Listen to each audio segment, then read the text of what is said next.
அப்புறம் அழகேஷுங்கிற ஒரு கட்டுரையில் அவர் வந்து தமிழவன் பற்றி எழுதியிருக்கார். தமிழவன் உங்களுக்கு எவ்வளோ பேருக்கு தெரியுமோ தெரியாது. தமிழவன் ஒரு பேராசிரியர். அவர் வந்து கடைசியாக இந்த நம்ம இப்போ வந்து ஆந்திர பிரதேஷ்க்கு யார் சீஃப் மினிஸ்டர்? சந்திரபாபு நாயுடு. சந்திரபாபு நாயுடு ஒரு யூனிவர்சிட்டி எஸ்டாப்ளிஷ் பண்ணார். அது பேர் டிராவிடியன் யூனிவர்சிட்டின்னு. அது பாக்கம்னு ஒரு இடத்துல, அதில் குப்பம் தப்பு சில அது வேறு குப்பம். அங்கே அவர் அதில் வந்து அவர் தமிழ்துறைக்கு தலைவராக இருந்தார்.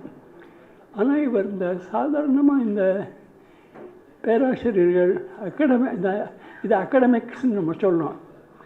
அவங்களாம் இந்த படைப்பிலக்கியத்துக்கு ரொம்ப வரமாட்டாங்க, நல்லதுன்னு நினைக்கிறது. ஆனால் அவர் வந்து அவர் முதல்ல கவனம் பெற்றது எதுன்னா, ஞானக்கூத்தன் ஒரு சந்தர்ப்பத்தில் 7 கவிதைகள்னு எழுதினார். வரிசையாக 1 2 3 4 5 6 7.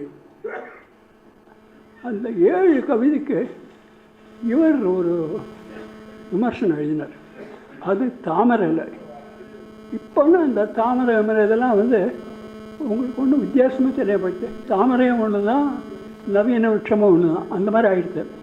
ஆனால் ஒரு காலத்தில் தாமரைன்னா உடனே உங்களை ஒரு பொட்டியில் போட்டுருவாங்க. பார்க்கணுன்னா ரொம்ப நாளைக்கு காணாசு அவர் இருக்கார். அவர் வந்து நான் ஒரு தாமரை எழுத்தாளர்னு, ஏன்னா தாமரையில் என் கதைகள் வந்திருக்கு.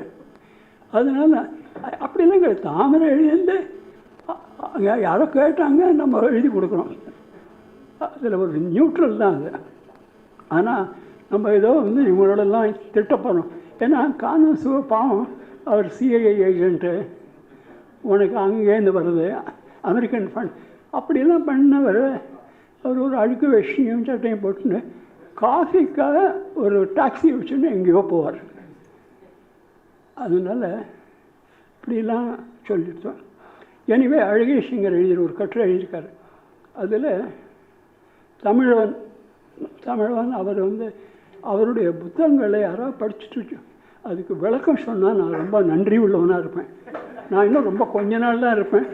சீக்கிரமாக நீங்கள் பண்ணிடணும். அவரை பற்றி எழுதியிருக்காரு.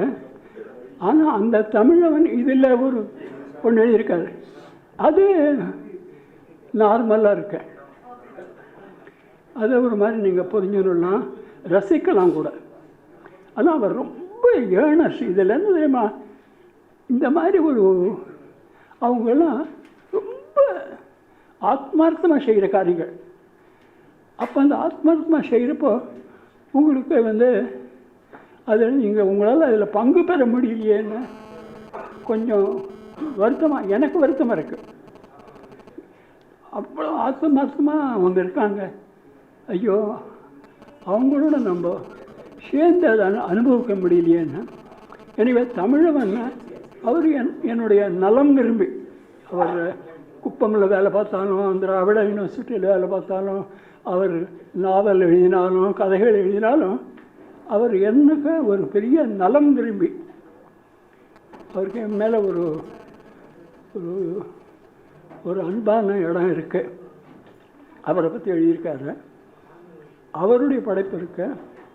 அப்புறம் மொராவியா பற்றி எழுதியிருக்காரு, ஆல்பர்ட்டோ மொராவியோன்னு. இந்த ஆல்பர்ட்டோ மொராவியோ இங்கே எவ்வளோ பேருக்கு பரிச்சயமாக தெரியாது. அவர் 1952 அளவில் அவருக்கு நோபல் ப்ரைஸ் கிடைக்கும்னு எல்லாரும் எதிர்பார்த்தாங்க. ஆனால் இந்த நோபல் ப்ரைஸ் இருக்க அதில் ஐ திங்க் அந்த கமிட்டியில் சில பேர் பர்மனெண்ட் மெம்பர்ஸாக இருப்பாங்க. அந்த பர்மனெண்ட் மெம்பர்ஸுக்கு யாரையோ ஒருத்தனை ஏதோ ஒரு காரணத்துக்காக பிடிக்காது. இந்த சாகித்ய அகாடமிலையும் ஜானகிராமனை பற்றி அந்த மாதிரி ஒருத்தர், அவர் வந்து போர்னோகிராஃபிக் ரைட்டர்னு ஒருத்தர் தீர்மானம் பண்ணிட்டார். அதனால் அவர் பேர் வரப்போலாம் அதை உடனே அடிச்சுடுவார்.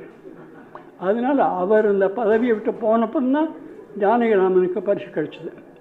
எனவே இந்த மொராவியா ரொம்ப நல்ல எழுத்தாளர்.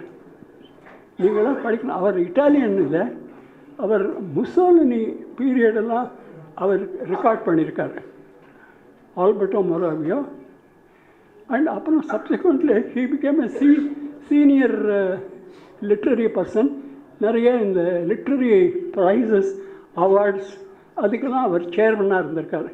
ஆனால் அவருக்கு கிடைக்கல, எது நோபல் குபல்னால் அவருக்கு கிடைக்கல. அதே மாதிரி கிரஹாம் கிரீன், சில பேர் Graham green was considered a homosexual.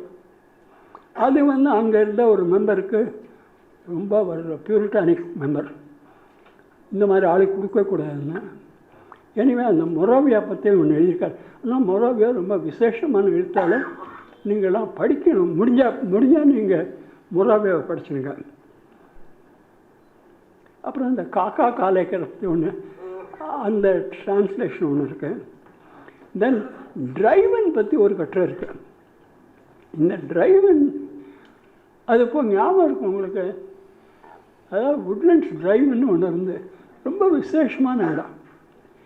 அன்றைக்கி உங்கள் கண் முன்னாலே அவன் மசால் தோசை பண்ணி தருவான். அவ்வளோ நல்லாயிருக்கும், அந்த காட்சியே ரொம்ப நல்லாயிருக்கும்.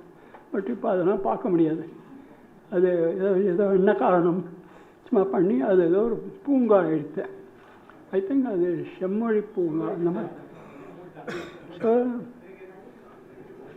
இப்போ நான் முடிவுக்கு வரேன்.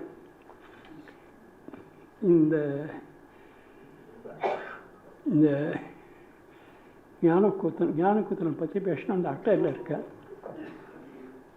ஞானக்கூத்தனை பற்றி அவருக்கு அந்த புகழ் வந்த கவிதைகள் எல்லாமே முதல் ஒரு 7-8 ஆண்டுகளில் வந்துடுது. அன்று வேறு கிழமை, ஸ்ரீலஸ்ரீ, அம்மாவின் பொய்கள், அப்புறம் சைக்கிள் கமலம், இந்த மாதிரி ஒரு 10 கவிதைகள். அதெல்லாம் அந்த பீரியட்லேயே முடிஞ்சு போயிடுது. அதுக்கப்புறம் ஒரு எழுதினார், நிறையா எழுதினார். அதெல்லாம் எவ்வளோ பேர் ஞாபகம் வச்சுருக்கான்னு தெரியல. பட் அந்த முதல்ல இந்த சைக்கிள் கமலம் பற்றி இந்த எஸ் ராமகிருஷ்ணன் ஒரு கதை எழுதியிருக்கார். நிஜமாக ரொம்ப நல்லா பண்ணியிருக்கார் அவர். அது உயிர்மைன்னு ஒரு பத்திரிகையில் வந்திருக்கு. நீங்கள் இங்கே யாராவது உயிர்மை பார்க்குறீங்களோ பார்க்கணும், தேடி பாருங்க. அந்த உயிர்மையில் ஒரு கதை இருக்குது. அந்த கதையை எஸ் ராமகிருஷ்ணன் எழுதியிருக்கார். எஸ் ராமகிருஷ்ணனுடைய முழு ஆற்றல், முழு பங்களிப்பு அதில் இருக்குது. ரொம்ப நல்லா எழுதியிருக்காரு, ரொம்ப நல்லா செஞ்சுருக்காரு.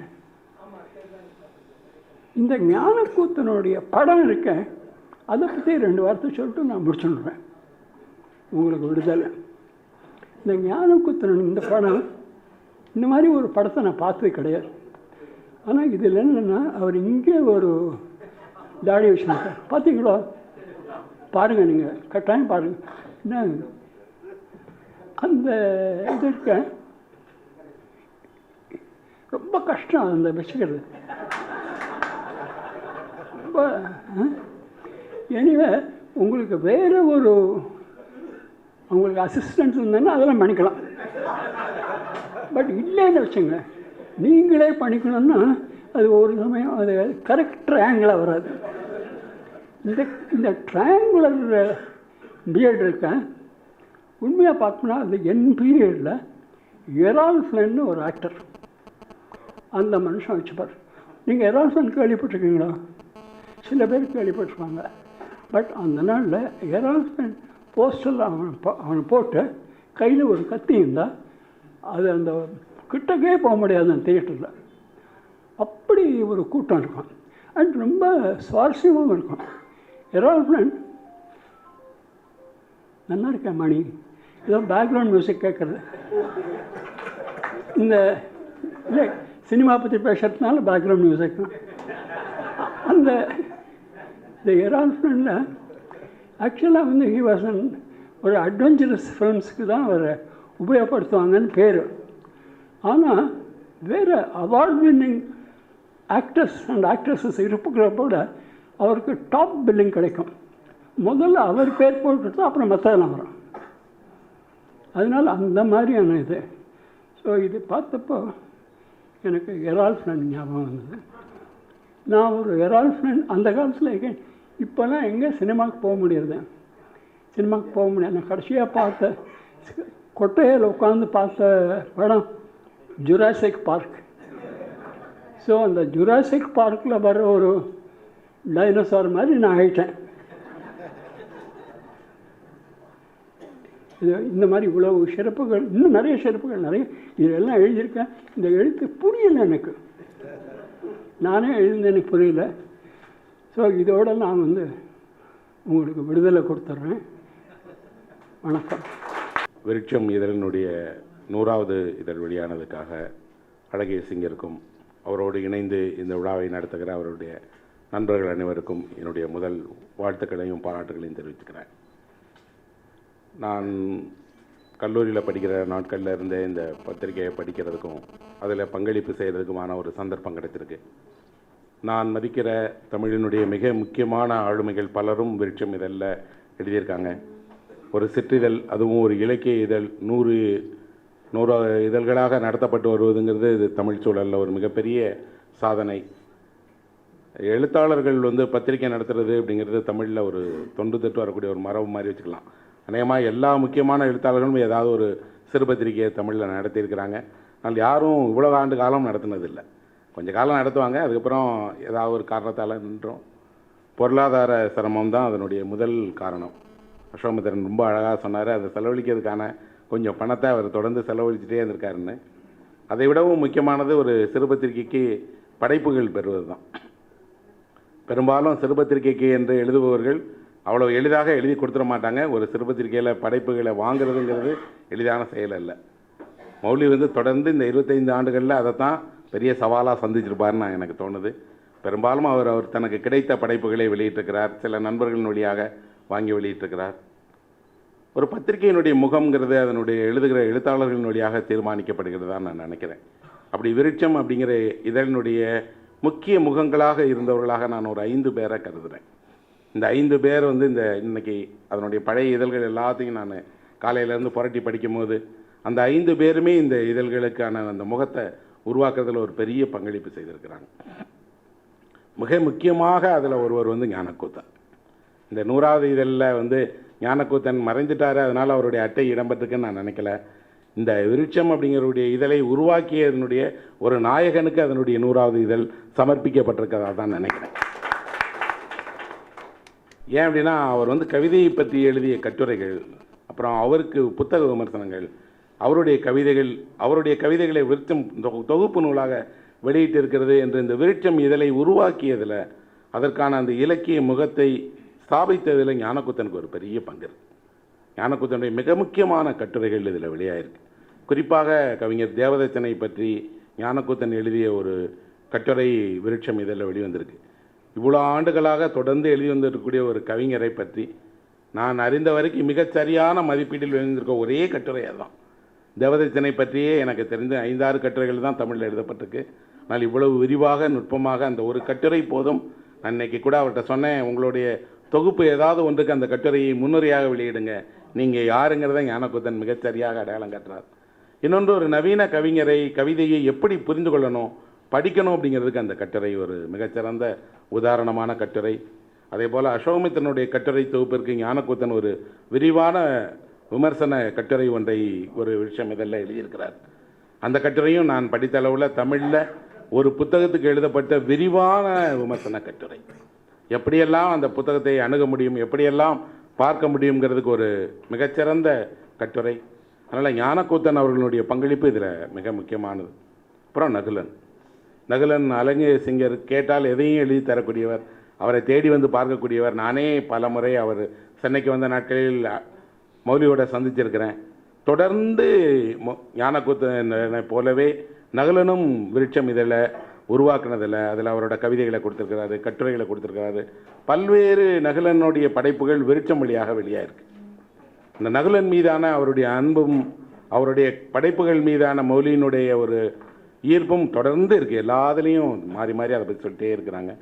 நகுலனுடைய மிக முக்கியமான நீள் கவிதையை இவங்க வெளியிட்டிருக்கிறாங்க.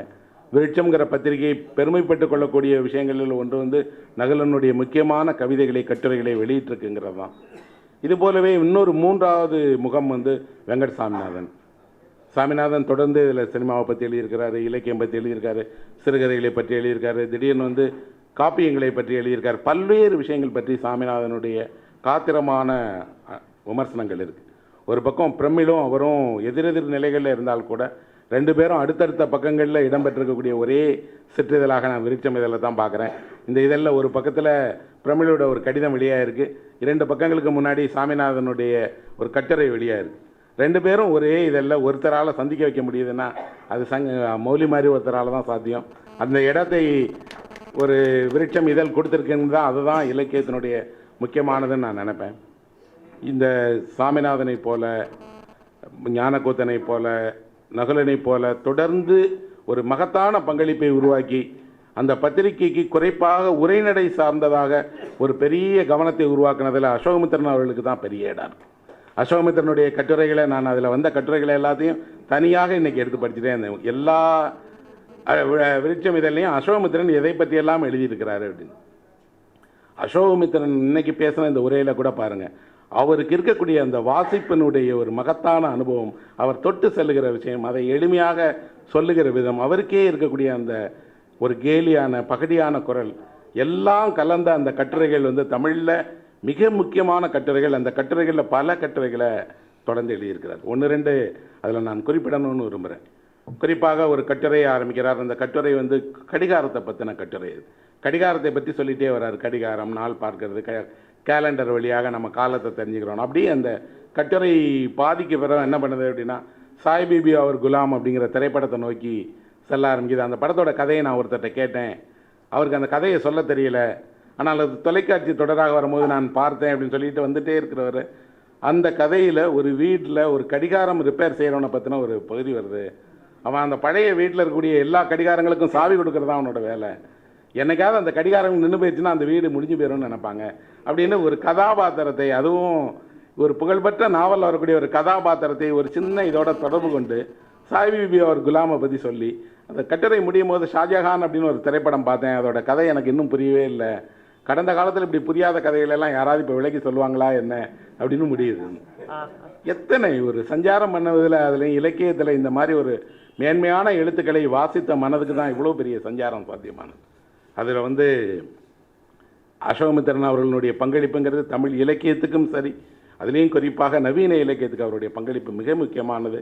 அதில் ஒரு சிறு பகுதியை விருட்சம் தாங்கி இருந்திருக்குங்கிறது அதுக்கு ஒரு பெரிய கொடுப்பனையாகத்தான் நான் கருதுகிறேன். அப்புறம் பொதுவாகவே ஒரு சிற்றிதழுக்கு அதனுடைய முகத்தில் அவங்க எதை வந்து மையப்படுத்துகிறாங்கங்கிறது, விருட்சம் எதை மையப்படுத்தியிருக்குன்னு பார்த்தா பெரிதும் கவிதையை தான் மையப்படுத்தியிருக்கு. கவிஞர்களை, கவிதையை, கவிதை சார்ந்த விஷயங்களை, புதிய கவிஞர்களை, கவிதையினுடைய போக்குகளை. மிக குறைவாகத்தான் சிறுகதைகளை வெளியிட்டிருக்காங்க. மிக குறைவான நல்ல சிறுகதைகள் தான் அதில் வெளியாக இருக்குது. ஆனால் அப்படி வெளியானதில் அல்லது அவர்கள் முன்னின்று தான் யாருடைய சிறுகதைகளை வெளியிடணும்னு நினச்சதில் மௌலி எப்போவுமே சம்பத்துடைய கதைகளை விரும்பி வெளியிட்டிருக்கிறாரு. சம்பத்தினுடைய சிறுகதைகளை மீள் பிரசனம் பண்ணியிருக்கிறாரு. சம்பத்தோட கதைகளை எல்லாம் தொகுத்து ஒரு தொகுப்பாக கொண்டு வந்திருக்கிறாரு.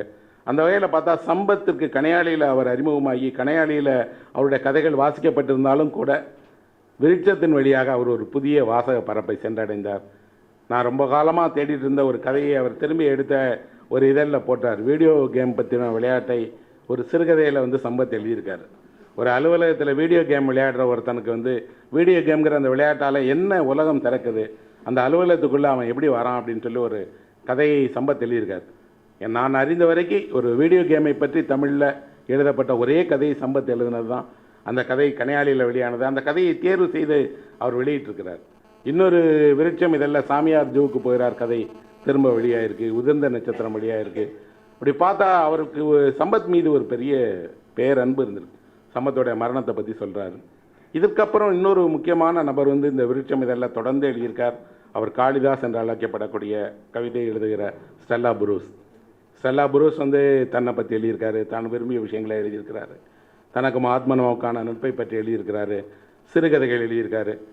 ஒரு இவர்கள் எல்லாமும் சேர்ந்து தான் விருட்சம்ங்கிற பத்திரிகைக்கான அந்த இலக்கிய முகத்தை உருவாக்கியிருக்காங்க. இவர்கள் இல்லாமல் அம்சன்குமாரோட கட்டுரை வந்திருக்கு, வெளிரங்கராஜன் எழுதியிருக்கு. நிறைய முக்கியமான தமிழில் பங்களிப்பு செய்திருக்கக்கூடிய சிறுபத்திரிகை சூழலில் இயங்கிய எல்லோருமே இதில் எழுதியிருக்காங்க. இப்போ நான் என்னுடைய சிறுகதையை எழுதியிருக்கேன். சாருன்னு வேதா 2 கவிதைகளை எழுதியிருக்கிறார். இன்றைக்கி தான் அதை பார்த்தேன். அவருடைய 2 கவிதைகளை விருட்சம் வெளியிட்டது. அவருக்கு ஒரு கவிஞராக ஒரு முகம் இருக்குது அப்படின்னு தெரியாது யாருக்கும். ஆனால் அவருடைய கவிதைகளில் 2 கவிதைகள் இந்த இதழ்களில் படிக்கும் போது கிடைக்கிது. ஒரு 100 இதழ்கள்னு வரும்போது அந்த 100வது இதழ் அல்ல, அது கடந்து வந்த பாதை தான் நான் எப்போவுமே முக்கியம்னு நினைப்பேன். அந்த பாதையில் பார்த்தீங்கன்னா நிறைய அவராலான முன்முயற்சிகளை செஞ்சுருக்கிறாரு. முதலில் வந்த ஒரு முதல் 10 இதழ்களை விட்டுட்டு ஒரு நடுவில் இருக்கிற 30-40 இதழ்களை பார்த்தா ரொம்ப காத்திரமான படைப்புகள், மொழிபெயர்ப்புகள், முக்கியமான எழுத்தாளர்கள் எல்லாரும் பங்களித்திருக்கிறாங்க. கடந்த 10 வருஷத்துக்குள்ளே அந்த பத்திரிகையினுடைய முகம் மாறிட்டே இருந்திருக்கு. நிறைய இணையத்தில் எழுத வந்தவங்க, புதிய எழுத்தாளர்கள், பெரும்பாலும் அறிமுக எழுத்தாளர்களுடைய படைப்புகளுக்கு அவர் முதன்மையான நோக்கம் கொடுத்து வெளியிட்டிருக்கிறாரு. இப்போ திருப்பி இந்த 100வது இதழை பார்க்கும்போது விருட்சத்தினுடைய அந்த 2ம் தெரியுது. புதிய எழுத்தாளர்களுக்கான இடமும் அதனுடைய மூத்த படைப்பாளிகளை கொண்டாடுகிற மூத்த படைப்பாளியினுடைய அவர்களுடைய படைப்புகளை அறிமுகப்படுத்துகிற பல்வேறு விஷயங்கள் இருக்குது. அதை ரொம்ப தொடர்ந்து தன்னோட ஒரு சேவையை போலேயே எல்லாத்தையும் செஞ்சுட்டே வரக்கூடிய, இலக்கியத்தை தன்னுடைய வாழ்க்கையாக கொண்டு நடக்கக்கூடிய அழகிய சிங்கருக்கு என்னுடைய மனம் நிறைந்த பாராட்டுக்களை தெரிவிச்சுக்கிறேன். இதில் எழுதின எழுத்தாளர்களுக்கும் தொடர்ந்து அவரோடு சேர்ந்து இந்த மாதிரியான பணிகளுக்கு ஒத்துழைப்பு தந்துட்டு இருக்கக்கூடிய அவருடைய நண்பர்களுக்கும் என்னுடைய பாராட்டுக்கள். நன்றி. வரும்போது அழகிய சிங்கர் ரொம்ப சிரிப்போடு பேசியிருந்தார், சிரித்து பேசிகிட்டு இருந்தார். ஆனால் அவர் பேசின விஷயமெல்லாம் அவர் எவ்வளவு கஷ்டப்பட்டார், ஒரு பத்திரிகையை நடத்தி ஆரம்பத்திலேருந்து இது வரைக்கும் கொண்டு வரதுக்கு எவ்வளோ பிரச்சனைகளை எதிர்கொண்டார். இதுதான் அவர் பேசுகிறாருன்னு அவர் நம்ப முடியல. அவர் வருத்தப்பட்டு நான் அழகிய சிங்கர் வருஷமாக இருந்து பார்த்ததே கிடையாது. எப்போவுமே அவர் எவ்வளோ கஷ்டங்களை உள்ளடக்கி எப்போவுமே மற்றவனுக்கு உதவி பண்ணலாமா, பல பேருக்கு ஏதாவது செய்யலாமா, ஏதாவது புதுசாக செய்யலாம், இது மாதிரியே சிந்தனையில் இருக்கா தவிர அவர்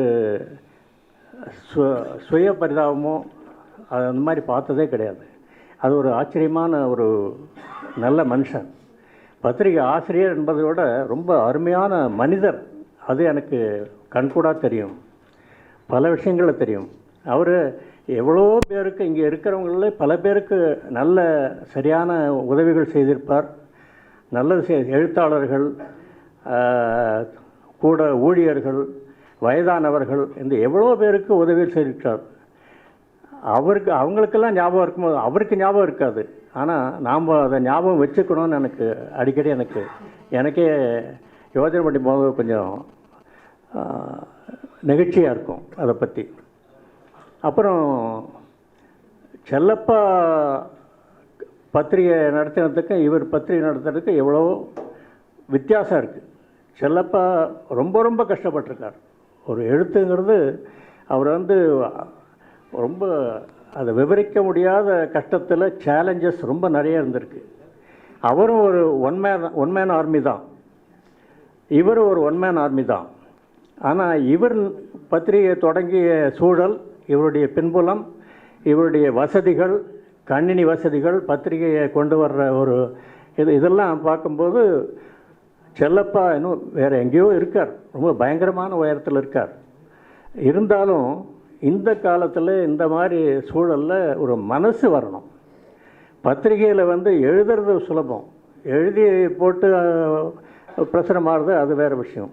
பத்திரிகையை நடத்துறதுங்கிறது ஒரு பெரிய தன்னைத்தானே ஒரு முள் கிரீடத்தை தலையில் தாங்கிக்கிற மாதிரி தான். ஏன்னா அவருக்கு எனக்கு தெரியும்,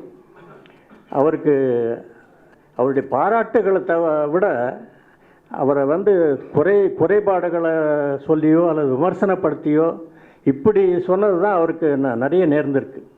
நிறைய திட்டு நடந்திருக்கு. நிறைய பேர் எப்போ நிறுத்த போகிற பத்திரிகைன்னு கேட்டிருக்காங்க. இவ்வளவெல்லாம் சங்கடங்கள்லாம் பொருள் நஷ்டத்தை அவரால் தாங்க முடியும். இருந்தாலும் மனசு வேணும் இல்லையா? எல்லாரும் அதை தாராளமாக செய்ய முடியாது. அது அவரை பார்த்தா அவருடைய நம்மளை ஏமாற்றுற ஒரு உன்னதம் அவர்கிட்ட இருக்குது. நாம் ஏமாந்து போய்டுவோம். அவர்கிட்ட அவ்வளோ ஒரு அடர்த்தியான பல விஷயங்கள் இருக்குது. இந்த 3 நிமிஷத்துக்குள்ளே நான் முடிச்சிடுறேன். ஒரே ஒரு விஷயம், இந்த அட்டை படத்தில் இருக்கிறதுக்கு பதிலாக அவர் நமக்கு நேரில் இருந்திருக்கணும். இன்றைக்கி இந்த இடத்துல அவர் இங்கேருந்து பேசியிருக்கணும். அது எனக்கு ரொம்ப வருத்தமாக ஒரு பெரிய இழப்பாக இருக்குது.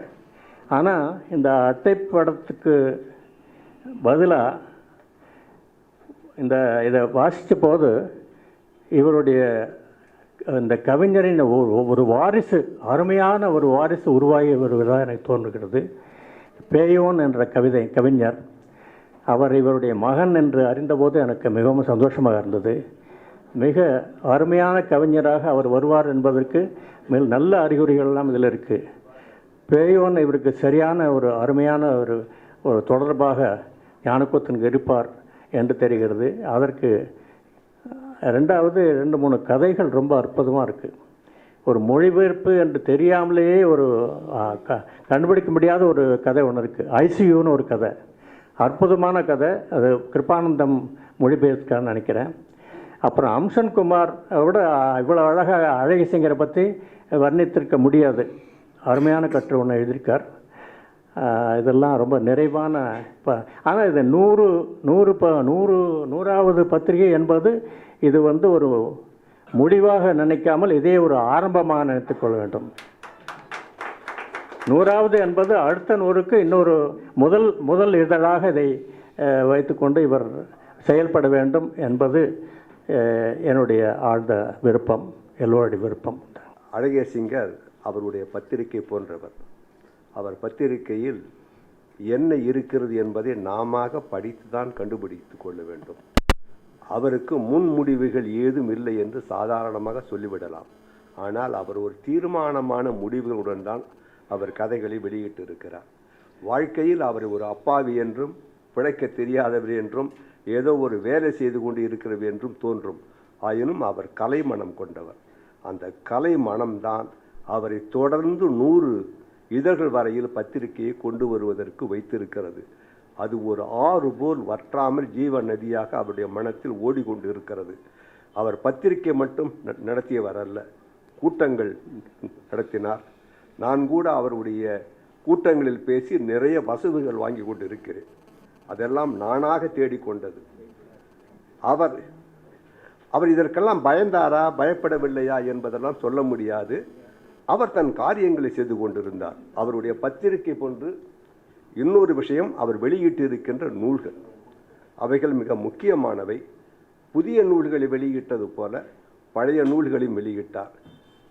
காசியவனுடைய அசடு, வராவினுடைய தமிழ் பெரியார்கள், ஐராவதம் சுவாமிநாதன் உடைய மாறுதல், கெட்டவன் கதைகள் எல்லாம் வெளியிட்டார்.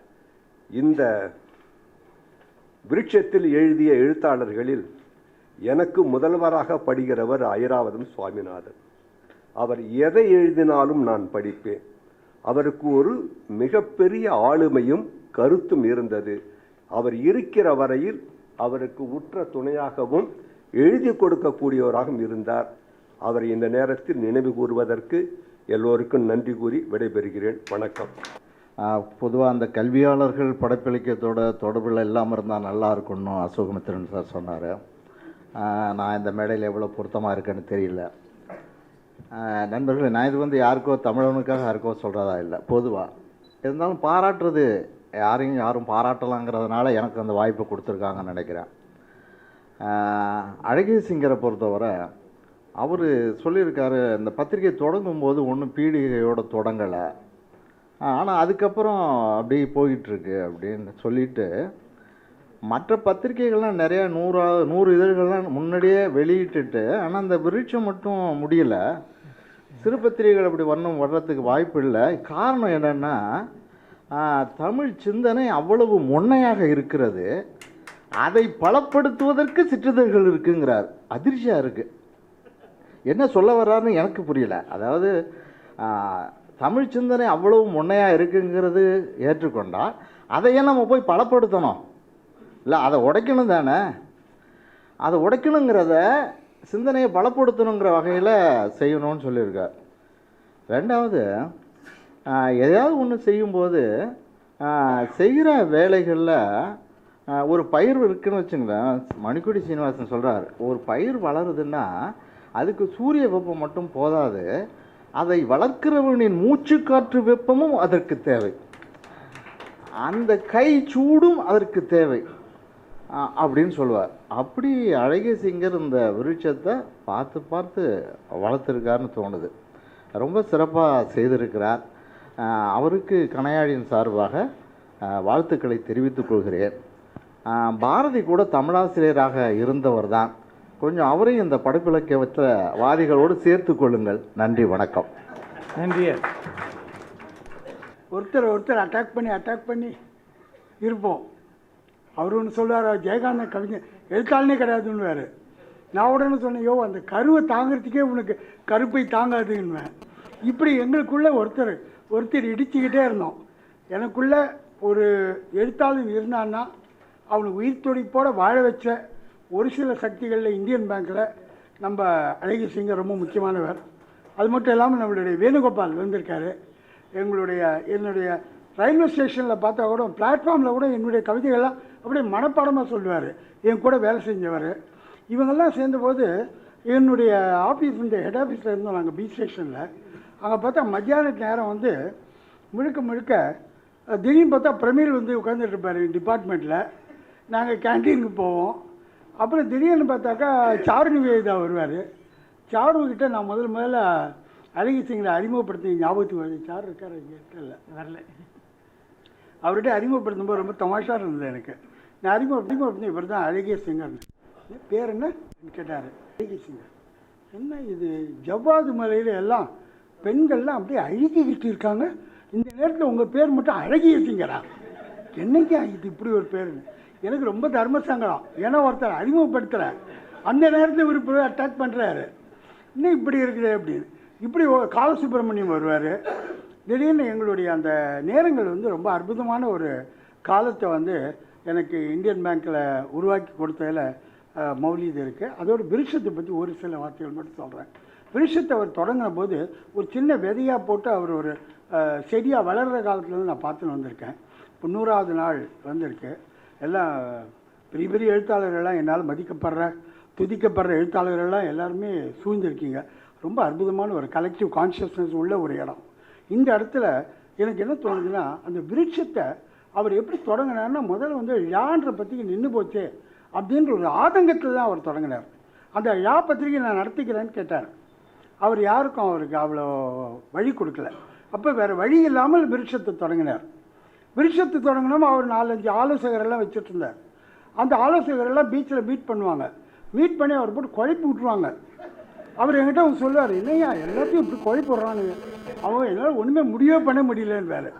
நான் சொன்னேன், உன் கையை போட்டு நீ பணத்தை போட்டு நீ நடத்துகிற, இதில் எதுக்கே எல்லாரும் கேட்டுக்கிட்டு நீ எது மனசுக்கு சரின்னு சொல்லுதோ அதை போடு நீ அப்படின்னு சொல்லி.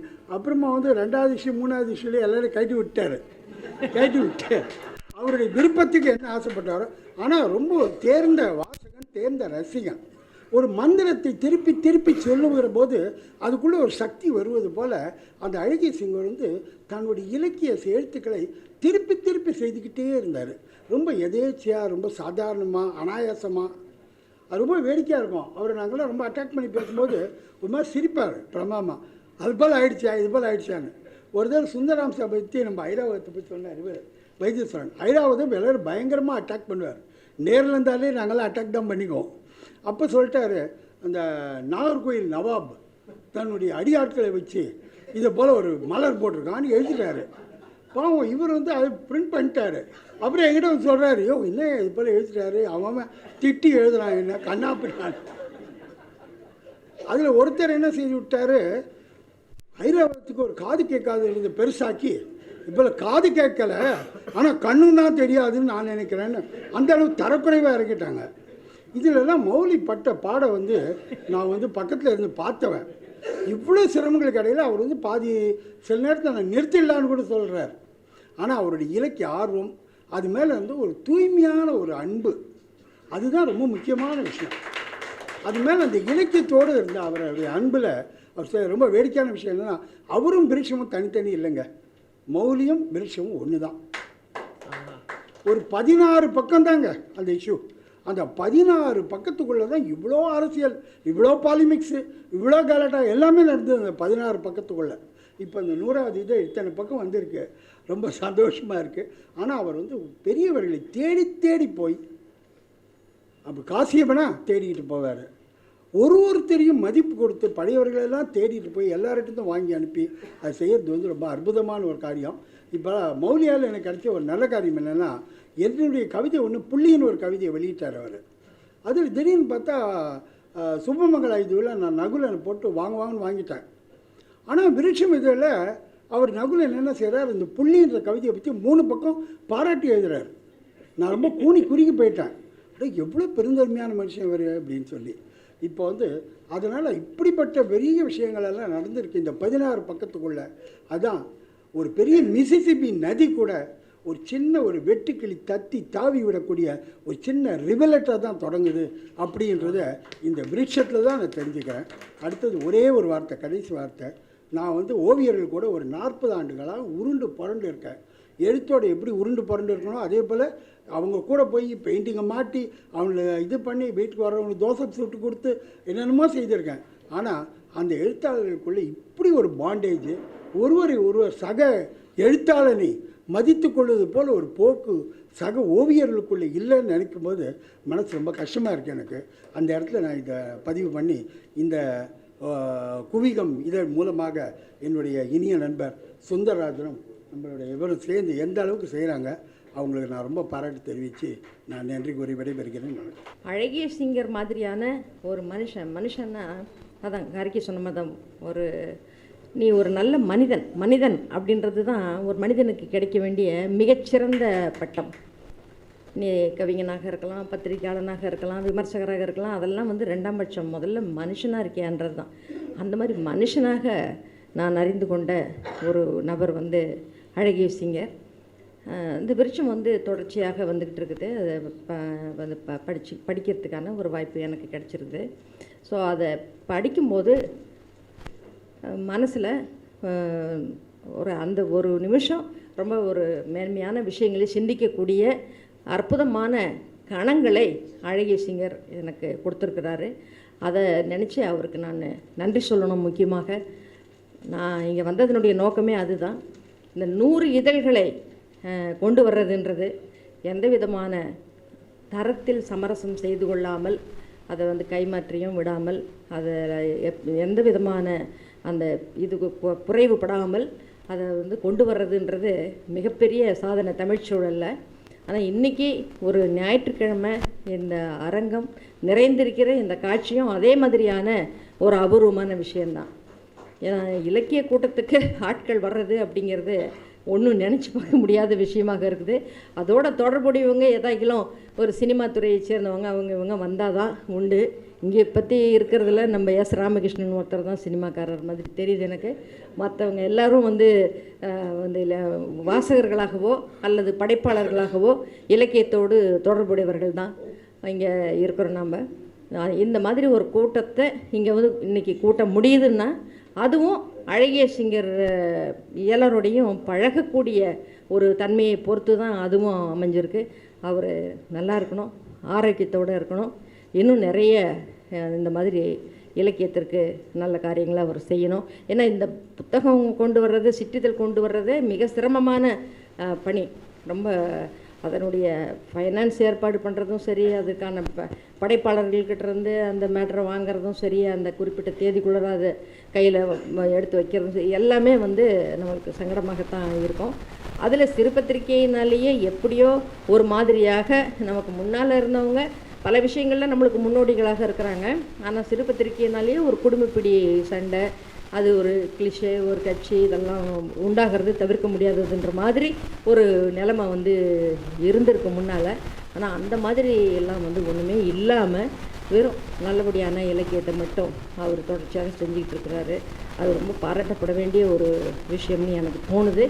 அதை தொடர்ந்து செய்வார். செய்யாமல் அவரால் இருக்க முடியாது. அதனால் அவர் நம்ம சொன்னாலேயும் சொல்லாவிட்டாலையும் அதை வந்து அவர் செஞ்சுக்கிட்டு தான் இருப்பார். அதை செய்கிறதுக்கு உண்டான எல்லா விதமான வளங்களும் நலங்களும் அவருக்கு கிடைக்கணும் அப்படின்னு சொல்லிட்டு இறைவனை வேண்டி வாழ்த்தி விடைபெறுகிறேன். நன்றி, வணக்கம். நிறைய மூத்தவர்களுக்கு ரொம்ப மரியாதை கொடுப்பார். வெங்கட்சாமிநாதன், அசோகமித்திரன், வைத்தீஸ்வரன், இந்த மாதிரி பலரையும் வண்டியில் ஏற்றி உட்காச்சிட்டு மீட்டிங்க்கு கூட்டிகிட்டு போகிறது, கொண்டு விடுறது எல்லாம் செய்வார். ஆனால் அவருக்கே இப்போ வயசாகிடுது. அவர் அதை உணரவே இல்லை. இன்னமும் எல்லாருக்காகவும் செஞ்சுட்டே இருக்கார். அது வந்து அவருடைய பெரிய விஷயம். அப்புறம் ஒரு பத்திரிகை இதழ் ஆசிரியராக இருக்கிறதுக்கும் ஒரு படைப்பாளியாக இருக்கிறதுக்கும் நிறைய வித்தியாசம் இருக்குது. இதழ் ஆசிரியராக இருக்கும்போது யார்கிட்டேயும் கோச்சிக்கவே முடியறதில்ல. ஆனால் என்ன மாதிரி இந்த சம்மந்தமே இல்லாத ஏதோ ஒரு எழுதி கொடுத்துட்டு சண்டை போட்டுட்டு இருக்கிறவங்களுக்கு என்னோடத்த போடலைன்னா சண்டை போடுறதுக்கான ஒரு உரிமையை அவங்க கொடுக்குறாங்க. ஆனால் அவர்களுக்கு கோபம்லாம் தெளிஞ்சு போயிடுது. இப்போ இங்கே பாரவி இருக்கார், கனையாழி அவங்க இருக்காங்க, எத்தனையோ பேர் இருக்காங்க. எல்லாருமே இதழ் ஆசிரியர்களாக இருக்கும் பொழுதும் எல்லாரோடையும் அவங்க ஒரு அரவணைச்சிட்டு போடுறதும் அனுசரித்து போடுறதுமான ஒரு வழக்கம் அவங்களுக்கு வந்துடுது. அது ரொம்ப முக்கியமான விஷயம்னு நான் கருதுகிறேன். அதனால தான் செல்லப்பா கோச்சிண்டா கூட செல்லப்பாவோட விஷயங்கள் எத்தனை நிற்கிறதுங்கிறது எவ்வளோ பேரோட அவர் அரவணைச்சிட்டு போனாருங்கிறதும் சொல்ல வேண்டியிருக்கு. செல்லப்பாக்கிட்டேயும் கோபம் இருக்கலாம், அழகிய சிங்கர்கிட்டையும் கோபம் இருக்கலாம், அசோகமித்திரங்கிட்டையும் கோபம் இருக்கலாம், எங்கிட்டையும் கோபம் இருக்கலாம். ஆனால் கோபத்தை தாண்டி நம்ம மனுஷன் நேசிக்கிறதுக்கு அதுதான் இலக்கியம் அப்படின்னு நான் நினைக்கிறேன். அப்புறம் இன்னொரு விஷயம் என்னன்னு கேட்டிங்கன்னா, இந்த மாதிரி ஒரு பத்திரிகை நடத்துறதுக்கு குடும்பத்தினுடைய பங்கு ரொம்ப முக்கியமானது. இப்போ ஒரு பெண்ணு எழுத வரணும்னா வீட்டில் அலோவ் பண்ணலைன்னா எழுதவே முடியாதுங்கிறது ஒரு பக்கம் இருந்தால் கூட ஆண்களுக்கான சில கடமைகள் எல்லாம் இருக்குது. அதை செஞ்சுட்டு தான் இவங்க இலக்கியத்துக்கு வரணும். தினம் பையன் மாட்டின்ட்டு எங்கேயோ போயிட்டு மீட்டிங் பேசிட்டு வந்தால் வீட்டில் எந்த மாதிரி இருக்கணும் உங்களுக்கு எல்லாருக்குமே தெரியும். ஆனால் இன்னமும் ஒரு விஷயம் நான் சொல்கிறாங்களோ சொல்லலையோ நான் சொல்ல போகிறேன். இப்போ அவருடைய அப்பா 94 வயசாகுது, படுத்த படுக்கையாக இருக்கார். அவர் அதையும் கவனிச்சுக்கிறாரு, வீட்டையும் கவனிச்சுக்கிறாரு. அப்பா சாதாரண அப்பா இல்லை. இந்த இடத்துல நான் அதை சொல்லி ஆகணும். அழகிய சிங்கருக்கு சின்ன வயசுலேயே அம்மா இறந்து போயிட்டாங்க. அப்பா வேறு கல்யாணம் பண்ணிக்காமல் அந்த குழந்தைங்கள அவ்வளவு ஆசையாக வளர்த்திருக்காரு. அப்பேற்பட்ட அப்பா படுத்துன்னு இருக்கும்போது கூட இந்த 100வது இதழுக்காக அவர் எவ்வளோ பாடுபட்டு செஞ்சார் அப்படிங்கிறது எனக்கு தெரியும். அது நமக்குன்னு ஒரு குடும்பம் இருந்தாலும் நாம் ஒரு குடும்பத்தில் இருந்தாலும் குடும்பம் இல்லாமல் யாரும் இருக்க முடியாது. அதனுடைய பின்புலம் இல்லாமல் நம்மளால அதுவும் செய்ய முடியாது. அதுக்கு நானும் உங்கள் மனைவி மைத்திலிக்கு தான் நான் முதல் இடம் கொடுப்பேன். இங்கே வந்திருந்தாங்க, அவங்க படிக்கிறாங்களா, எழுதுகிறாங்களா, பேசுகிறாங்களா, அதெல்லாம் வேண்டாம்.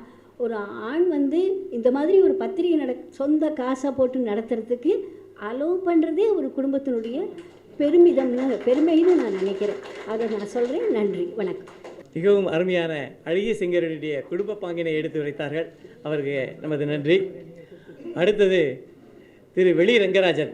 நாடகத்திற்காக ஒரு சிற்றிதழ் நடத்தி தமிழுக்கு 50க்கும் மேற்பட்ட நாடகங்களை கொண்டு வந்தவர். தமிழ் சிற்றிதழ் இயக்கத்தின் மீது அக்கறை உள்ளவர். ஒரு இலக்கிய படைப்பாளியை விட ஒரு இலக்கிய பத்திரிகை ஆசிரியருக்கு இலக்கியத்தோடு இருக்க ஒரு என்கேஜ்மெண்ட் ரொம்ப ரொம்ப ஒரு அதிகமானதாக இருக்குது. அண்டர் தி ஸ்கை எந்த விஷயத்தை இலக்கியமாக ஆக்கலாம் அப்படிங்கிறத பற்றி அவர் ஒரு கான்ஸ்டண்ட்டான ஒரு யோசிச்சுக்கிட்டே இருக்கார். அதனால் இலக்கியத்தோடு அவரோட தொடர்பு ஒரு இலக்கிய பத்திரிகை, உண்மையான இலக்கிய பத்திரிகை ஆசிரியரோட தொடர்பு ரொம்ப ரொம்ப ஒரு தீவிரமானதாக தொடர்ந்து இருந்துக்கிட்டே இருக்குது. நான் கிட்டத்தட்ட அழகிய சிங்கரை அவர் 1988 எழுத ஆரம்பித்தார். நான் 1990 வெளியே ஆரம்பித்தேன். என்னால் ஒரு 40 இஷ்யூ தான் கொண்டு வர முடிஞ்சது. ஆனால் அழகிய சிங்கர் ஏன்னா அந்த காலகட்டத்தில் பத்திரிகை நடத்திக்கிட்டு இருக்கப்போ நம்மளோட வேவ்லெங்க்த்து, மென்டல் வேவ்லெங்க்த்து ரொம்ப வித்தியாசமானதாக இருந்தது. அழகிய சிங்கரும் நானும் சேர்ந்து பயன்பட்டுட்டு இருந்தோம். அவர் இப்போ 100வது இஷ்யூ கொண்டு வந்திருக்காரு. அதுக்கு மேலே என்னோடய பாராட்டத்தை செய்கிறேன். ஆனால் ஏன்னா ஒவ்வொரு காலகட்டத்திலையும் நிர்பந்தங்கள் மாறிக்கிட்டே இருக்குது. அதனால் என்னோடய ப்ரையாரிட்டி வெவ்வேறு இதில் மாறிக்கிட்டே இருந்தது.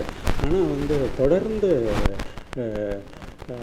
அந்த இலக்கியத்தோடு தன்னை தொடர்பு படுத்திக்கிட்டு அழகிய சிங்கர் தொடர்ந்து இதோடைய பயணப்பட்டு அதனால் அவருக்கு என்னுடைய பாராட்டை தெரிவிச்சுக்கிறேன். ஆனால் ஒரு இலக்கிய பத்திரிகை 100 அது மாதிரி நம்பத்தை விட அந்த ஒரு இலக்கிய நிர்பந்தத்தை உள்ளடக்கியதா, அந்த காலத்துக்கு ஏற்ற ஒரு இலக்கிய நிர்பந்தத்தை உள்ளடக்கியதாக அது இருக்கணும் அப்படிங்கிறது இன்னும் சிறப்பானதாக இருக்கும் அப்படின்னு நான் நினைக்கிறேன். அதனால் அப்படிப்பட்ட ஒரு இலக்கிய நிர்பந்தம் தான் இதழ் தொடர்ந்து வர்றதுக்கான ஒரு உந்துதலை கொடுக்க முடியும்னு நான் நம்புகிறேன். அதனால் இன்னும் தொடர்ந்து இதழ் வர வேண்டும் என்று கேட்டுக்கொண்டு முடிச்சுக்கிறேன். வணக்கம். ஒரு காலத்தில் சின்ன சின்ன நகரங்களில் வந்து வாசகர்கள் வந்து 70களில் வந்து அங்கங்கே இலக்கிய அமைப்புகள் தொடங்கினாங்க. அப்போது எல்லா ஊர்லேருந்தும் வந்து சென்னைக்கு வந்தால் பார்க்கக்கூடிய வழிபாடு தலங்கள் வந்து எழுத்தாளருடைய வீடுகளும் பத்திரிகை அலுவலகம் தான். அப்படி நான் 14வது வயசில் வரும்போது நம்பர் 4 தாமோதர் ரெட்டி தெரு பார்க்காம இருக்கிறதில்ல, தீபம் ஆஃபீஸ்க்கு போகாமல் இருக்கிறதில்ல.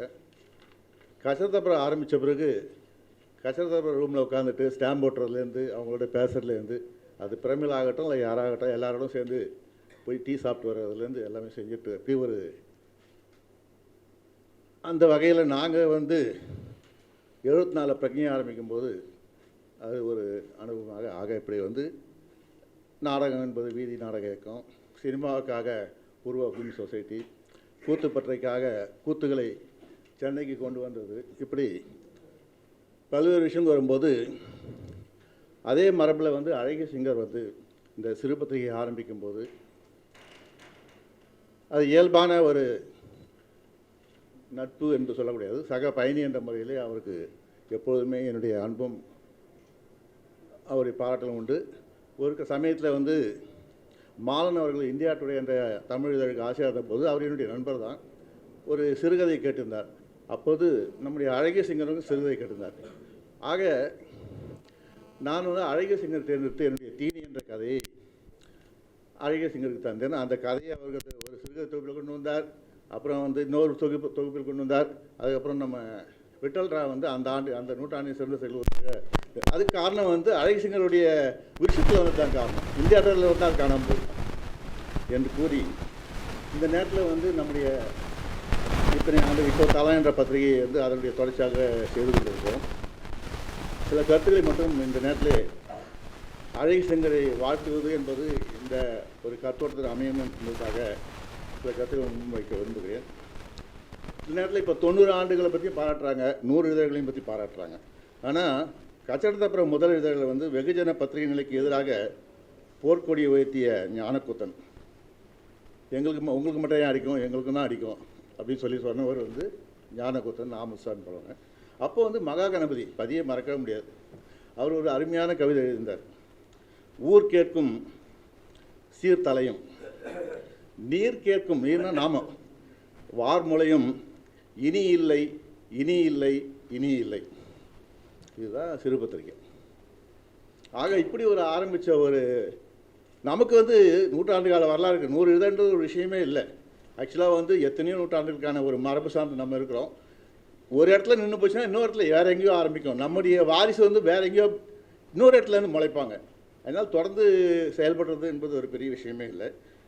நாங்களும் அதுதான் ஆரம்பித்தோம். நாங்கள் இன்மைக்கு எங்களை யாரும் நீங்கள் குறை சொல்ல முடியாது, நாங்களும் பத்திரிகை தொடங்கிட்டோம் சொல்லி எங்களுடைய முதல் இதழில் பிரக்ஞையில் அப்படி தான் எழுதணும். இது 1974. 1970 வந்து இளைஞர்களின் காலம்னே சொல்லலாம். எல்லாமே போர்க்கொடி. எல்லா ஊர்லேயும் ஒரு 50 பேர். காஞ்சிபுரத்துக்கு வராத எழுத்தாளர் கிடையாது. அசோகமுத்திரன்லேருந்து நாங்கள் வந்து தமிழ் இலக்கிய பத்திரிகை நடத்தினோம், தமிழ் இலக்கிய கையெழுத்து பத்திரிகை. கந்தசாமி வந்தபோது அச்சில் வராத கச்சடத்தப்புறன்ற மாதிரி அப்படி எங்களுக்கெல்லாம் பெரிய பெரிய பெருமை அது. ஆஹா, அப்போ எனக்கு வந்து 20 வயசு இருக்குன்னு நினைக்கிறேன். அப்படி ஒரு அறிமுகம் மட்டுமல்ல, ஒரு பயிற்சி முகாமாக இந்த நவீன இலக்கியம் இருந்தது. அப்போ தான் வந்து புதுக்கவிதையை தொடர்ந்து புது எழுத்து, புது நாடகம், புது சினிமா, புது ஓவியம், புது சிற்பம், புது வாத கூட்டங்கள், புது விமர்சனம் என வளர்ந்த ஒரு வீச்சின் தொடர்ச்சி 80களிலே விருட்சம் முதலான சிற்றர்களின் தோற்றம் செயலாக அமைகிறது. வேர்வை நாற்றமடிக்கும் கிழிந்த பணியின் போட்டிருக்கும் தமிழ் தெரியாதவர்கள் இலக்கிய தேடல். சில பேராசிரியர் சொன்னாங்க, எனக்கு இன்றைக்கும் தமிழ் தெரியாது, அது ஒரு விஷயம், ஆனால் பத்திரிகை நடத்துகிறேன். வேர்வை நாட்டு அடிக்கும் கிழிந்த பணியின் போட்டவர்கள் நமக்கெல்லாம் ஆனால் இன்றைக்கி வந்திருக்கக்கூடிய தமிழ்நாட்டில் வந்திருக்கிற அத்தனை சிறு பத்திரிகைகள் வந்திருக்கக்கூடிய அத்தனை விஷயங்கள் தொகுத்தாலே இன்றைக்கி எந்த ஒரு பல்கலைக்கழகத்திலும் எந்த ஒரு தமிழ் துறையிலையும் வந்திருக்காத அத்தனை விஷயங்களையும் இந்த வேர்வை நாற்றம் அடிக்கக்கூடிய கிழிந்த பணியை போட்டுக்கூடிய இளைஞர்கள் தான் செய்திருக்கிறார்கள். இலக்கிய தேடல், இலக்கிய வச்சு ஒரு இடத்தை உருவாக்கி விட்டது வரலாறு. யாரை பற்றியும் எதை பற்றியும் கவலைப்படாத மறுத்த புறந்தள்ளிய மரபுக்கு சொந்தக்காரர்கள் இன்றைய தீவிர இலக்கிய தளத்தில் இயங்கும் சிறு பத்திரிகைக்காரர்கள். வெகுஜன பத்திரிகைகள் என்பன காணாமல் போயிடும். இன்றைக்கி பார்த்தீங்கன்னா வெகுஜன பத்திரிகை இல்லை, எங்கே இருக்குன்னே தெரியல. எல்லாம் வந்து பார்த்தா நம்மாக்கள் உட்காந்துருக்காங்க. அங்கே போய் இலக்கிய பத்திரிகைகள் வேர்கொள்கின்றன. பிரபல எழுத்தாளர்கள் எல்லாம் போயிட்டாங்க. ஒரு காலத்தில் பார்த்தீங்கன்னா மகா பெரிய பெரிய எழுத்தாளர்களாக இருப்பாங்க. அவங்க பார்த்தா அந்த பெரிய பெரிய பத்திரிகைகள் தொடர்ந்து ஏதோ ஒரு கதையை எழுதிட்டே இருப்பாங்க. நாங்களாம் நிறைய திட்டிருக்கோம் ஒரு காலத்தில். எங்களை பார்த்தாலே பயப்படுவோம். ஒரு காலத்தில் வந்தாலே திட்டுவான்னு சொல்லி. ஆக இன்றைக்கி வந்து அந்த பெரிய எழுத்தாளர்கள் காணாமல் போயிட்டாங்க. இன்றைக்கி பிரபல பத்திரிகைகள் இல்லை, பிரபல எழுத்தாளர்கள் இல்லாமல் போய்விட்டார்கள். ஆனால் இப்போ வந்து இங்கு தான் மீன் பிடிக்கப்படுகிறது. இப்போ நம்ம ஆட்கள் வந்து எந்த வலையில் எந்த மீன் மாற்றம் தெரியாது. ஆக வந்து நம்ம ஆட்கள் மீனாக மாறிட்டாங்க. வியாபாரிகளுக்கு வியாபாரம் தான் நோக்கம். எது எங்கு விட்டால் லாபம் என்பதே நோக்கம். நமக்கு வியாபாரம் சந்தை நோக்கம் அல்ல. சமரசம் செய்து கொள்வதை பற்றி எந்தவித கவலையும் இல்லாமல் மேலும் மேலும் பயணப்படுவதுதான் நமது மரபு. தீவிர இலக்கிய சித்தர் மரபு அறியாதவர்கள் மட்டுமே வணிக மரபை கொண்டாடுவார்கள், நெகிழ்ந்து போவார்கள், அதுவே தங்களை வளர்த்தெடுத்து என உருகுவார்கள். இந்த வகையில் தாங்கள் யார் என்பதை அவர்கள் இனங்காட்டிக் கொள்கிறார்கள் என்பதற்கு மேலாக எவர் மீதும் நமக்கு வன்மம் கிடையாது. ஆனால் வாளர்ந்த நெறிகளும் நீலச்சாயம் வெளுத்து போன நெறிகளும் பரிகள் நரிகளானவர்களும் தங்களை நவீன இலக்கிய மரபின், புத்திலக்கிய மரபின், சிற்றறிகள் மரபின் தோற்றங்கள், பீடாதிபதிகள், உச்சாணி கொம்புகள் என சொல்லிக்கொள்ள வேண்டாம் என்பதே நவீன விருட்சக்காரர்களின் பிரகடனம்.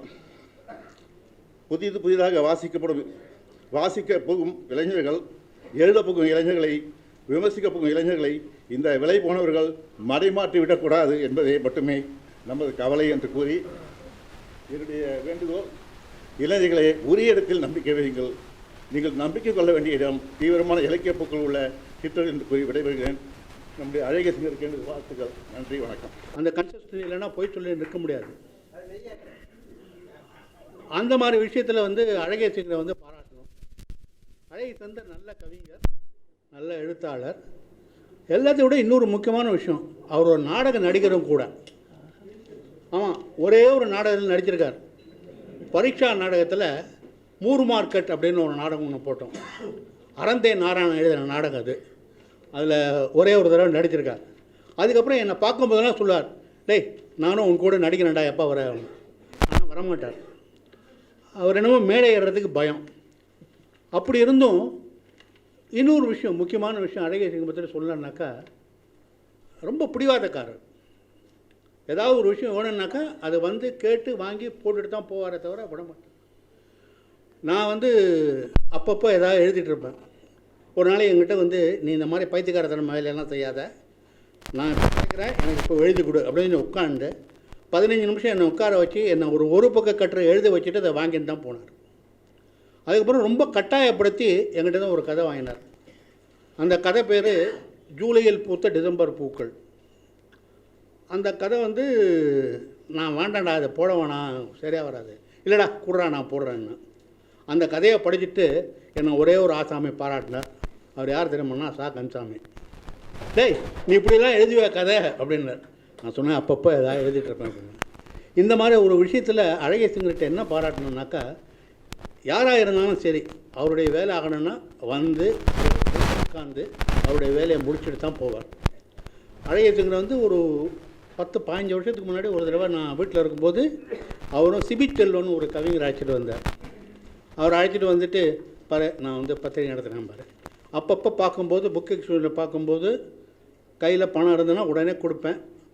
அது வந்து தொடர்ச்சியாக சப்ஸ்கிரிப்ஷன் கொடுத்தேன்னா இல்லையான்னு எனக்கு தெரியாது. ஆனால் எல்லா இஷ்யூவும் வரும் எனக்கு. எல்லா இஷ்யூவும் நான் இன்னும் பத்திரமா வச்சுருக்கேன். ஸோ அழகிய சிங்கரை வந்து எப்படி பாராட்டுறதுன்னு தெரியல. ஏன்னா கன்சிஸ்டண்ட்டாக இப்போ ஒரு பத்திரிகை ஒரு பதிப்பாளர் கூட தினமும் காலத்தில் வாக்கிங் போவார். அவருக்கு அடிக்கடி சண்டை. அந்த சண்டையும் போட்டுட்டு அப்போவும் அவர் அந்த தன்னுடைய கொள்கையை விடாமல் கடைப்பிடிப்பார். அதுக்கப்புறம் இன்னொரு பைத்தியக்காரத்தனம் பண்ணுவார். பொதுவாக கலைஞர்கள், கவிஞர்கள், நாடகக்காரங்க எல்லாருக்குமே பைத்தியக்காரத்தனம் உண்டு. அந்த மாதிரி பைத்தியக்காரத்தனம் நம்ம அழகிய சிங்கருக்கும் உண்டு. அடிக்கடி திடீர்னு என்ன பண்ணுவார், 3 பேர் வச்சு கூட நடத்தலாம் வாம்பார். திடீர்னு பார்க்கல 4 பேர் வச்சு இந்த வாரம் கதை சொல்லலாம் பாரு. இந்த மாதிரி அவர் வந்து எவ்வளவோ முயற்சிகள். அவர் கூட நான் போனேன்னா நான், அவன், கிருபாசங்கர் 4 பேர் இருப்போம். நீ ஒரு கதைப்படி, நான் ஒரு கதை படிப்பேன்.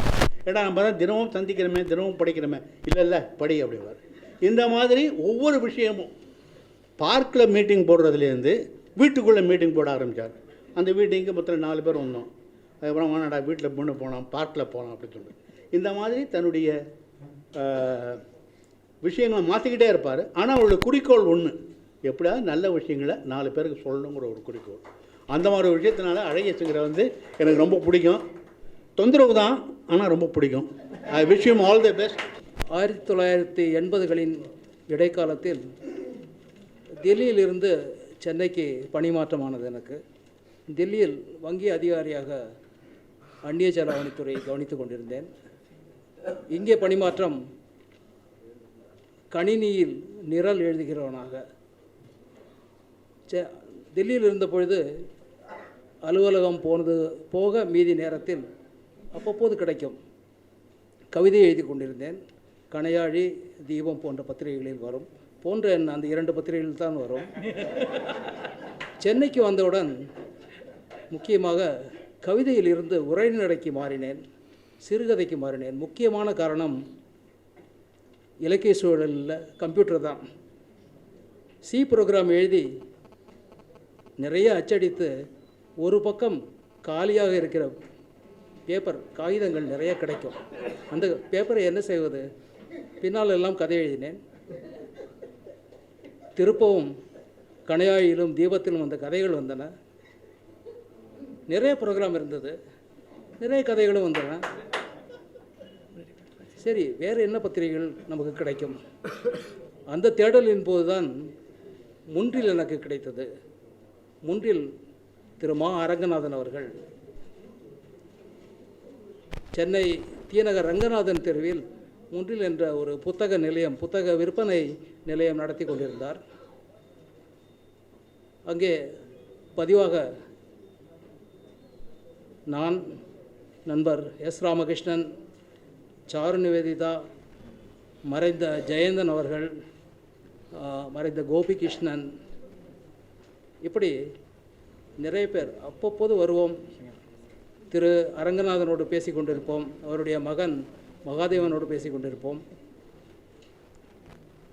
அங்கே இருக்கிற புத்தகங்களை, அங்கே இருக்கிற சிறு பத்திரிகைகளை எடுத்து படிப்பது, இந்த மாதிரி இருந்தது. அந்த மாதிரி படித்த ஒரு பத்திரிகை, முக்கியமான பத்திரிகை தான் விருட்சம். அந்த பத்திரிகை எனக்கு அறிமுகமான அடுத்த மாதத்திலே ஏதோ ஒரு இலக்கிய கூட்டத்தில் அழகிய சிங்கர் மௌலியை சந்திக்க வாய்ப்பு கிடைத்தது. அதற்கு அடுத்த மாதம் விருட்சத்துக்கு கவிதை எழுதினேன். 4 மாதம் கழித்து விருட்சத்தில் என்னுடைய சிறுகதையும் வந்தது, அது தொகுப்பிலும் வந்தது. இப்படி தான் நட்பும் பலப்பட்டது. அந்த நட்பு, அவரும் வங்கியில் இருந்தார், இந்தியன் பேங்கில் எம்டி செக்ரட்டரியேட்டில் ஆஃபீஸராக இருந்தார். அவர் எப்போது பார்த்தாலும் உங்களுக்கு இந்த இஷ்யூ வந்ததா, போன இஷ்யூ வந்ததா, அதுக்கு முந்தின இஷ்யூ வந்தான்னு கேட்பார். நான் வந்துன்னு சொன்னால் கூட அவர் நம்பாமல் அவர் பையில் எப்போவுமே வச்சுருப்பார். இந்த 2 3 எடுத்து கொடுப்பார் எனக்கு. நிச்சயமாக அவருக்கு எப்போவுமே இங்கே இருந்த போதும் சரி, ரூரல் போஸ்டிங்கில் கள்ளிமேட்டுக்கு மாயவரம் பக்கத்தில் அங்கே ட்ரான்ஸ்ஃபர் வாங்கி போன போதும் சரி, அவருடைய நினைவெல்லாம் விருட்சம்னு சொல்லிட்டு தாமதமாக வரும், லேட்டாக வரும், இந்த லேட்டஸ்ட்டாக வரும். அது மாதிரி எப்போ வேணாலும் 3 மாதம் 4 மாதம் தாமதம் வந்தால் கூட பத்திரிகை வந்து எப்படியாவது கொண்டு வந்துடுவார். அதில் இந்த கண்டென்ட்டில் எந்த குறைவும் இல்லாமல் வச்சுருப்பார். இதை தவிர அவரை பற்றி இன்னும் 2 விஷயம் சொல்லணும்.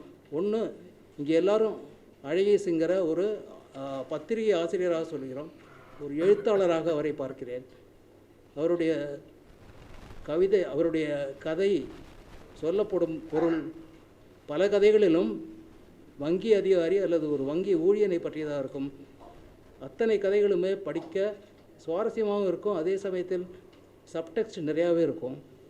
முக்கியமாக அவருடைய இந்த தொகுப்பை, ரோஜா நிற சட்டை தொகுப்பை என்னுடைய வங்கி நண்பர்களிடம் கொடுத்தபோது, இந்த மாதிரி நடந்திருக்கேன், நம்ம பேங்கில் நடந்திருக்கேன், இந்த மாதிரி நம்ம பேங்கில் நடந்திருக்கு 3-4 பேங்கில் சொல்லி. அது எந்த இதுன்னு பார்த்தீங்கன்னா, இந்த பேங்க்கில் வந்து ஸ்ட்ராங் ரூம்னு வச்சுருப்பாங்க. ஸ்ட்ராங் ரூமுக்குள்ளே தான் இந்த சேஃப் டெபாசிட் லாக்கர்லாம் இருக்கும். அந்த லாக்கரை ஆப்ரேட் பண்ண போயிட்டு சாயந்தரத்தில் அவங்க உள்ளே இருக்கான்னு தெரியாமல் பூட்டிட்டு போயிடுவாங்க. அடுத்த நாள் காலையில் திறந்து பார்க்கும்போது ஒன்று இறந்திருப்பாங்க, இல்லாட்ட கிட்டத்தட்ட குற்றுயிரும் குலையுமாக இருப்பார்கள். அந்த மாதிரியான ஒரு சூழ்நிலையை பற்றி அவரும் எழுதியிருக்கிறார். நானும் கூட ஒரு கதை எழுதியிருக்கிறேன். அத்தனை வங்கிகளிலும் அது உண்டு. ஏனென்றால் வங்கி அதிகாரிகளுக்கும் வங்கி ஊழியர்களுக்கும் அது ஒரு சப்கான்ஷியஸாக படிந்த ஒரு பயம். அது அந்த கதையை மிக அற்புதமாக எழுதியிருப்பார். இதை தவிர நான் ஒன்று சொல்லி முடிக்கிறேன். அவருடைய நகைச்சுவை உணர்ச்சி. ஒருத்த நானோ கார் ஒன்று வச்சுருக்காரு, அதை எடுத்துக்கிட்டு அதை ட்ரிப்ளிகேனில் ஓட்டிகிட்டு போய் அதை பேரலல் பார்க்கிங் பண்ணி விருட்சம் வாங்கிட்டு வருவார். அந்த இவர்கிட்ட இருந்து அந்த பிரிண்டர்கிட்ட இருந்து அது எப்படி எடுத்துகிட்டு போனார், எய்த்தாப்பில் கார் வரும்போது எப்படி அவரால் ஓரங்கட்ட முடிஞ்சது, ஓரங்கட்டி நின்றுட்டா என்னன்னு சொல்லிட்டு பயப்படுறதை பற்றி ரொம்ப பிரமாதமாக எழுதியிருப்பார். அதில் இதே மாதிரி தான் இப்போ ராஜாமணி சொன்னார். அது மாதிரி நடேசன் பார்க்கில் கூப்பிட்டு சரி ஒரு கதையை படிக்க அப்படின்னாரு. மொத்தமே 4 பேர் தான், நான், அவர், கிருபானந்தன், இன்னும் யாரோ ஒருத்தர் வந்திருந்தார். நீங்கள் நிச்சயமாக நீங்கள் படிக்க யாரெல்லாம் வந்துடுவாங்கன்னாரு. நான் பாதி படிச்சுட்டு போது சரி நம்ம கிட்ட ஏதோ ஜோக் பண்ணுறாரு போல இருக்குது, திடீர்னு வந்து எப்படி இருக்குது அப்படின்னு சொல்லிட்டு ஒரு சிரிப்பான்னு பார்த்தா சரி படம் சீரியஸாக இருந்தார். அதனால் நானும் சீரியஸாகவே அவருக்கு சீரியஸாக வேண்டாம் இல்லையா, நகைச்சுவையாக சிரிப்போடு மகிழ்ச்சியோடு விருட்சம் 200 காணட்டும், 300 காணட்டும், 1000 காணட்டும். வாழ்த்துக்கள்.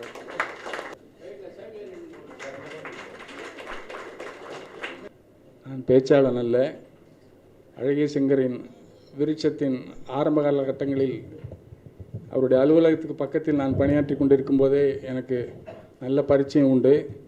மதிய நேரங்களில் லஞ்ச் ஹவர்ஸில் அவர் கூட போய் நிறைய டிஸ்கஸ் பண்ணியிருக்கேன். பிரமிழ் போன்ற பெரும் ஜாம்பவான்களை அவருடன் சந்தித்திருக்கிறேன். அது தவிர அவருடைய தொடர்ந்த இலக்கிய ஆர்வம், இலக்கிய முயற்சிகள் எல்லாம் வணக்கத்துக்குரியதாக இருக்கிறது. எங்களை போன்ற எழுத்தாளர்களுக்கு இது ஒரு பெரிய நிழல் தரும் மரம் போன்ற விருட்சம் என்று இருக்கிறதுனால அது அந்த ஓமையை சொல்கிறேன். தொடர்ந்து ஈடுபட்டே இருப்பார். இப்போ 100வது இதழ் வந்திருக்கு. 100 கூட்டங்களுக்கு மேலே நடத்தியிருப்பார். அது கூட ஒரு ஆச்சரியமான விஷயம். அவருடைய தந்தைக்கு 100ஐ தாண்டுவார் என்று வாழ்த்துகிறேன். நன்றி, வணக்கம். இங்கே நான் அவர்கிட்ட எப்போவுமே கிட்டத்தட்ட அவர் ஒரு 25 வருஷங்கள் தெரியும் நினைக்கிறேன், அதுக்கு மேலேயே. எப்போவுமே அவர்கிட்ட நான் கோச்சிப்பேன், நீங்கள் எல்லாரை பற்றியும் எழுதுறீங்க, யாரும் உங்களை பற்றி பண்ணுறது இல்லைன்னு. இன்றைக்கி இத்தனை பேர் இவ்வளோ ஒரு கூட்டத்தில் வந்திருக்கிறது, அது எல்லாமே அவருடைய உழைப்புக்காகவும் அவருடைய ஒரு மனிதன் என்ற அந்த தன்மைக்காகவும் தான். பார்க்க ரொம்ப சந்தோஷமாக இருக்குது. இவ்வளோ எழுத்து ஜாம்பவான்கள் இங்கே இருக்காங்க. கந்தசாமி சார்லேருந்து அஸ்வங் புத்திரன் சார்லேருந்து வைத்தீஸ்வரன் சார் இன்றைக்கும் கவிதைகள் எழுதிட்டுருக்காரு. ரொம்ப நவீனமாக எழுதுகிறாரு. இவங்க அத்தனை பேர் தவிர அகடமிஷியன்ஸ், எழுத்தாளர்கள், இந்த சிற்றிதழ் இலக்கியங்களுக்கு நல்ல விஷயங்கள் கொடுத்ததில் அகடமிஷியன்ஸ் எத்தனையோ பேர் உண்டு, கல்வியாளர்கள். டாக்டர் ராஜேந்திரன்லாம் வெறும் கல்வியாளர்னு சொல்லவே முடியாது. அவர் ஷார்ட் ஸ்டோரி ரைட்டர். எவ்வளோ ஒரு கணையாழிங்கிற அந்த ஒரு மாற்றுதழ், எங்களுக்கெல்லாம் இடம் கொடுத்த மாற்றுதழ் தொடர்ந்து நடத்திட்டு வருவார். அது மாதிரி நம்ம வரட்டு அகடமிஷியன்ஸ் கிட்ட தான் சண்டை, சிற்றிதழாளர்களுக்கு. வரட்டு அகடமிஷியன்ஸ் வந்துட்டு அந்த சிற்றிதழாளர்களுக்கு ஒரு படி மேலே உட்காந்துட்டு பேசுகிறப்ப அவங்கள திட்டுறதுக்கு பண்ணுவோமே ஒழிய, அகடமிஷியன்ஸ், கல்வியாளர்கள் சிற்றிதழ்களுக்கு தொடர்ந்து பங்களித்து கொண்டே தான் வந்திருக்கிறார்கள் என்பதை யாரும் மறுக்க முடியாது. இன்னொன்று, டாக்டர் கேஎஸ் தமிழ் இலக்கியங்களை வெளி உலகுக்கு ஆங்கிலத்தின் மூலம் கொண்டு போவதற்கு தொடர்ந்து இயங்கிட்டு வரவர். அவர் இந்த 3 தொகுப்பு தமிழ் நவீன கவிதைகளை ஆங்கிலத்தில் செய்து அவர் வந்திருக்கார். இத்தனை பேரும் தொடர்ந்து. அது தவிர இப்போ எழுதிட்டுருக்கிற இளைஞர்கள், இந்த நவீன இலக்கியத்தில் இருக்கக்கூடிய மூத்த எழுத்தாளர்கள், இப்போ எழுதக்கூடிய அத்தனை பேரும் தொடர்ந்து வந்திருப்பது என்பது அழகிய சிங்கர் அவருடைய ஒரு நற்குணத்திற்கும் அவருடைய தொடர்ந்த உழைப்புக்கும் காரணம். நிறைய பேர் எங்கிட்ட கூட சொல்லுவாங்க, அவர் பேங்க்கில் வேலை பண்ணுறாரு, அதனால புக்கு கொண்டு வரது ஒன்று இது. நான் சொல்லுவேன், அவங்க கையில் நானும் தான் வேலை பண்ணுறேன், நீங்களும் தான் வேலை பண்ணுறோம், நம்ம கொண்டு வரோமா. ஒரு மனிதனுடைய முயற்சியை நம்ம அங்கீகரிக்கணும். அந்த ஒரு குறைஞ்சபட்ச ஒரு நற்பண்பாவது நம்மக்கிட்ட இருக்கணும்னு நான் நினைப்பேன். இன்னும் உண்மைதான், அவர்கிட்ட நான் எப்போவுமே சொல்லுவேன், இப்போ நிறுத்திடுவேன், இப்போ இந்த பத்திரிகை நிறுத்திடுவேன்னு சொல்லுவார். ஆனால் நீங்கள் நிறுத்த மாட்டேங்க நான் சொல்லுவேன், தொடர்ந்து பண்ணுவார். அதே மாதிரி நான் சார்ந்திருக்கும் ஒரு பார்வையற்றோர் நல சங்கத்தில் நாங்கள் பார்வையற்றவர்களுடைய எழுத்துக்களை கொண்டு வர வேண்டும் என்ற முயற்சியில் இறங்கிய பொழுது முதல்ல நாங்கள் ஓசைகளின் நிறமாலைன்னு தோழர் கண்ணன், அவரும் தமிழ் பேராசிரியராக தர்மபுரியில் இருக்கார், அவருடைய புத்தகத்தை போட்டு அடுத்த புத்தகத்தை அவர்கிட்ட கொடுத்தது உடனே போட்டார். மழைக்குடை நாட்கள் என்று அந்த தொகுப்பு, அந்த தொகுப்போடு கணிசமான பிரதிகளை அந்த கவிஞருக்கேவும் கொடுத்தார். அதே மாதிரி ஒரு போட்ட நூல்கள் இவருடைய தொடர்ந்து நாங்களாம் அந்த ரங்கநாதன் ஸ்ட்ரீட்டில் இருக்கக்கூடிய அந்த முண்டில் ஆஃபீஸ்லேருந்து போவோம். நான், இவர், கோபிகிருஷ்ணன் எல்லோரும். கோபிகிருஷ்ணனுடைய எழுத்துக்கள் தொடர்ந்து இதில் வந்திருக்கு, சந்தோஷமாக பார்த்துட்ருப்பார். அப்புறம் நான் வந்து கவிஞர் ஆண் கவி பெண் கவின்லாம் இல்லை, கவிஞர்கள்னு எடுத்துட்டா பெருந்தேவியை நான் முதல் 10ல் ஒரு ஆளாக நான் மதிக்கிறேன். அத்தனை ஒரு அழகான ஒரு கவிதைகள், நுட்பமான கவிதைகள் எழுதுபவர். அவர் தொடர்ந்து இதில் எழுதியிருக்கார். இப்போ கூட அவருடைய ஒரு தொகுப்பு வந்திருக்கு. அவருடைய நிறைய சிறுகதைகள் அந்த காலத்தில் ரொம்ப நவீனமாக, அது ஒரு 8-10 நவீன விருட்சத்தில் தான் வந்திருக்கு. அந்த மாதிரி பல நிலைகளிலும் நவீன விருட்சம். அவருடைய அந்த ஜெகன்மோகினியும் 2 பேர் பேசுகிறது, அது ரொம்ப நல்லாயிருக்கும். He is a serious person. அவர் அதை சொல்லிக்க மாட்டார், லைட்டர் வெயின்லேயே பேசுவார். நான் கூட சில சமயம் கோச்சிப்பேன், அதனால தான் உங்களை யாரும் சீரியஸாக எடுத்துக்கிறது இல்லைன்னு. He is a serious person, ரொம்ப பாய்க்னண்ட்டாக பண்ணக்கூடியவர். அவருடைய இந்த ஒரு சின்ன இது நான் பண்ணினேன். இது கவிதையை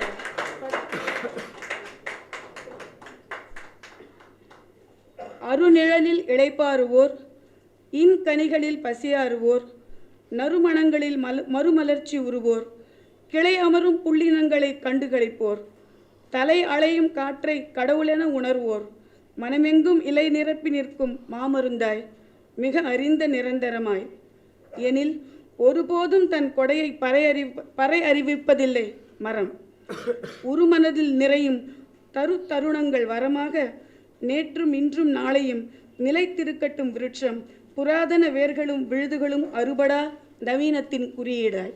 நன்றி. சந்திரமௌலியோட சண்டை போட்டுக்கிட்டு இருக்க ஒரு நபர்னு ராஜாமணி சொன்ன நபர் நான் தான். இன்னைக்கு ஒரு நாள் மாத்திரம் அவருக்கு விடுதலை. ஆயுள் கைதிகளை அண்ணா பிறந்த நாள் அன்னைக்கு விடுவிக்கிற மாதிரி இன்றைக்கி ஒரு நாள் மட்டும் அந்த சங்கல்பம் எடுத்திருக்கேன். எந்த விமர்சனமும் கிடையாது. ஆனால் இந்த விழா வந்து மிகச்சிறப்பாக நடக்கிற ஒரு விழாவாக இருக்குது. 2 நாளையிலேருந்து அவர்கிட்ட சொல்லிகிட்டு இருக்கேன், நிகழ்ச்சி நிரலை கரெக்டாக தயார் பண்ணிக்க. அதெல்லாம் கிருபானந்தம் பார்த்து பாருமாரு. இது விழாயா? தமிழ் விழாக்கள்லேயே பெரிய பிரச்சனை அதுதான். நினைவு பரிசும்பாங்க, நினைவு பரிசே இருக்காது, வெறும் பாக்ஸ் வரும். அது மாதிரிலாம் நடத்தாத. அப்புறம் டைம் சென்ஸோடு அதை முடிக்கணும் அப்படின்னு மிகச்சிறப்பாக தமிழ் கூட்டங்களை நடக்காத அளவில் இந்த கூட்டம் இதுவரை நடந்துகிட்ருக்கு. இதற்கு நிகராக சொல்லணுன்னா ஒரு 7-8 வருஷத்துக்கு முன்னாடி ஏதோ டெலிவிஷனில் பார்த்தது, ஒரு 12 மணி நேரம் டிபேட்டு அமெரிக்கன் பார்லிமெண்ட்டில் இந்த அதிபர் மேலே பாலியல் குற்றச்சாட்டு சொன்னபோது அந்த ஸ்பீக்கர் சொல்லுவான், அந்த ஜூனியர் மோஸ்ட் எம்பியாக இருந்தால் 2 மினிட்ஸ் அப்படின்பா. அவன் 1 நிமிஷம் 55 நிமிஷத்தில் முடிப்பான். அந்த அளவுக்கு இந்த கூட்டம் நடந்துகிட்ருக்கு. நான் உணர்ச்சி வசப்பட்டு டயத்தை கிராஸ் பண்ணிவிடக்கூடாதுங்கிற ஒரு ஆசை இருக்குது. எனக்கு 10 வருஷத்துக்கு முன்னாடி அழகிய சிங்கர்னால் ஒருத்தர் தான் தெரியும். மாமயிலை திருவள்ளிக்கேணியில் இருக்கிற தெல்லிய அழகிய சிங்கர் ஒருத்தர் தான். அதற்கப்புறம் தான் இந்த அழகிய சிங்கர், மாம்பழ அழகிய சிங்கர் எனக்கு பழக்கமானார். அவர் பழக்கமான காலத்தில் என்னுடைய நண்பர் ஒருத்தர் கடுமையாக அவரை திட்டினார். அதை யாராலும் பொறுத்துக்க முடியாது, திருப்பி அடிச்சிருப்பாங்க. அந்த அளவுக்கு அப்படி தான் அவருடைய பழக்கம் ஆரம்பிச்சிது. இன்னும் இந்த ஆள் இப்படி இருக்காரேன்னு நினச்சிக்கிட்டு இருந்தேன். அதற்கு பிறகு நடந்த சம்பவங்கள் எல்லாமே வந்து இவரை வந்து ஒரு போர் லைட்லேயே பார்த்துக்கிட்டு இருந்தேன். அதுக்கப்புறம் கடந்த 2 வருஷமாக அவரோட நெருங்கி பழகிட்டு இருக்கேன். அப்போ கூட ஒரு கதையை கொடுத்து படித்து பாருப்பார். அவர் எழுதுனதுலேயே மோசமான கதையாக இருக்கும் அது. நான் சொன்னேன், என்னையா இது கதை? அமெரிக்காவில் போனது சுய வரலாறு எழுதியிருக்க கதைன்னா, அசோமித்தன் சார் நல்லா இருக்குன்னு சொல்லியிருக்காரு.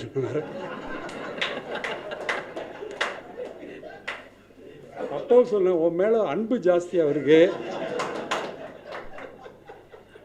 அவர் சுந்தரராமசாமியே கொஞ்சம் ஊசி வச்சு குத்தக்கூடிய ஆள். கொஞ்சம் நுட்பமாக அந்த விமர்சனத்தை எடுத்துக்க. இருந்தாலும் நம்ம அழகிய சிங்கர் வந்து ஒரு அடங்காப்பிடாரி தான். ஒரே ஒரு ஆள்கிட்ட மாத்திரம் அட்சதை வாங்கிட்டு வருவார். அசோமித்திரன் சொல்லிட்டார், செஞ்சிடுறேன், அவ்வளோதான் அவருடைய உலகம் இன்னைக்கு. ஆனால் அவருக்கு சந்திரமௌலிங்கிறது தான் இயற்பெயர். சில பேருக்கு இந்த இயற்பெயர் சரியாக தான் இருக்கும், பல பேருக்கு இருக்காது. சிவனுடைய பெயரை வச்சுருக்காரு. இந்த டயனா ஈக்னு ஒரு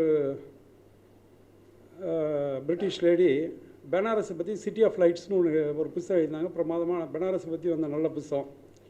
அதில் முதல் பக்கத்தில் காசி காண்டத்துலேருந்து ஒரு கவிதையை இங்கிலீஷில் மொழிபெயர்த்து போட்டிருப்பாங்க. சிவன் யாருன்னு. சிவனுக்கு ஹீ இஸ் டான்ஸிங் இந்த பரியல் கிரவுண்டு. அதனால் அவன் பிராமணனாக இருக்க முடியாது, அவனுக்கு பொருள் கிடையாது, வைசியனாக இருக்க முடியாது, க்ஷத்திரியனாக இருக்க முடியாதுன்னு சொல்லி he is beyond all caste and creed அப்படின்னு அது முடியும். நம்ம சந்திரமௌலிக்கும் அதே கதை தான். அதனால தான் இந்த சபையில் இருக்கிற பிரபல எழுத்தாளர்கள், வாசகர்கள், இவர்களுடைய பேசுமணி சார் கூட வந்திருக்காரு. அவ்வளோ பேருடைய இருப்பே வந்து சந்திரமௌலியை அங்கீகரிக்கிறதா நான் நினைக்கிறேன். இந்த கருத்துரை வந்து எல்லாரும் சொன்ன விஷயங்கள் தான். அதற்கு மேலே இன்னொரு விஷயம் என்னென்னா, இவர் 88 அந்த பத்திரிகை ஆரம்பிச்சிருக்காரு. 93 வந்த சுபமங்களா பத்திரிகையில் சிகரத்தை தொடும் சிற்றிதழ்கள்னு ஒரு ஆர்டிக்கல் வந்திருக்கு. அதில் 5 இதழ்களை குறிப்பிட்டிருக்காங்க. வெளி ரங்கராஜனுடைய வெளி, நிறப்பிரிகை, மேலும் கடைசியாக சந்திரமௌலியுடைய விருட்சம் பத்திரிகை, சிகரத்தை தொடும் சிற்றிதழ்கள்னு. ஆனால் அன்னைக்கு அந்த பத்திரிகையில் ஒரு பேட்டி மாரி ஒரு 5 கொஸ்டினுக்கு பதில் சொல்லியிருக்காரு. அதே பதில தான் இன்னை வரையிலும் குழப்பமாக சொல்லிகிட்டு இருக்கார். அவர்கிட்ட இருக்கிற ஒரே ஒரு குறை என்னென்னா, ஒரு சீரியஸ்னஸ்ங்கிறது இருக்காது. என்னையா இது அப்படியே டவுன்லோட் பண்ணி அப்படியே போட்டியா, இந்த பக்கம் அழகாக இருக்குது, இந்த பேஜ் அடுத்த பக்கம் இருக்குன்னா அவ்வளோதான் முடியும், நீங்கள் பேசாமல் இருக்கு நீங்கன்றார். அவர் அதை பற்றிலாம் பிரச்சனைக்கே உள்ளாக போக மாட்டார். அந்த எல்லாம் எனக்கு தெரியும், பேசாமல் இருக்கேன், 20 வருஷமாக நான் பண்ணிகிட்டு இருக்கேன் பார். ஆனால் 20 வருஷமாக அவர் பண்ணியிருக்க விஷயங்கள் இன்றைக்கி சாகா சாரும் பலரும் சொன்ன பிறகு சந்தோஷமாக இருந்தது. ஒரு 10 நாளைக்கு முன்னாடி தான் கேட்டேன், என்ன பேச சொல்கிற ஒரு 10 இஷ்யூ அது கையில் கூடிய படித்து பார்க்குறேன்னு. அதற்கு மேலே இவரை பற்றி இப்படி ஒரு அபிப்பிராயம் இருக்கிற பொழுது, ஒரு நாள் இந்த உகந்தாவை பற்றி, ஐராவதிக்காரர்களுடைய உகந்தாவை பற்றி தமிழில் வந்திருக்கான்னு எனக்கு தெரியல. சாக்கா சார்கிட்ட தான் கேட்டேன், என்னங்க டெய்லி நடந்து போகிறேங்கிறீங்க, அவங்க மொழிபெயர்த்திருக்கானே அப்படின்னாரு. அன்னையிலேருந்து தான் அவர் மேலே எனக்கு மதிப்பு ஜாஸ்தியாச்சு. ஐராவதிக்காரருடைய உகந்தாவை தமிழில் மொழிபெயர்த்திருக்காருன்னு விஷயம் தெரிஞ்ச பிறகு நான் அவர்கிட்ட கேட்டேன், ஆமாம் அது எப்பயோ நடந்து என்கிட்டயே புத்தகம் இல்லையானாரு.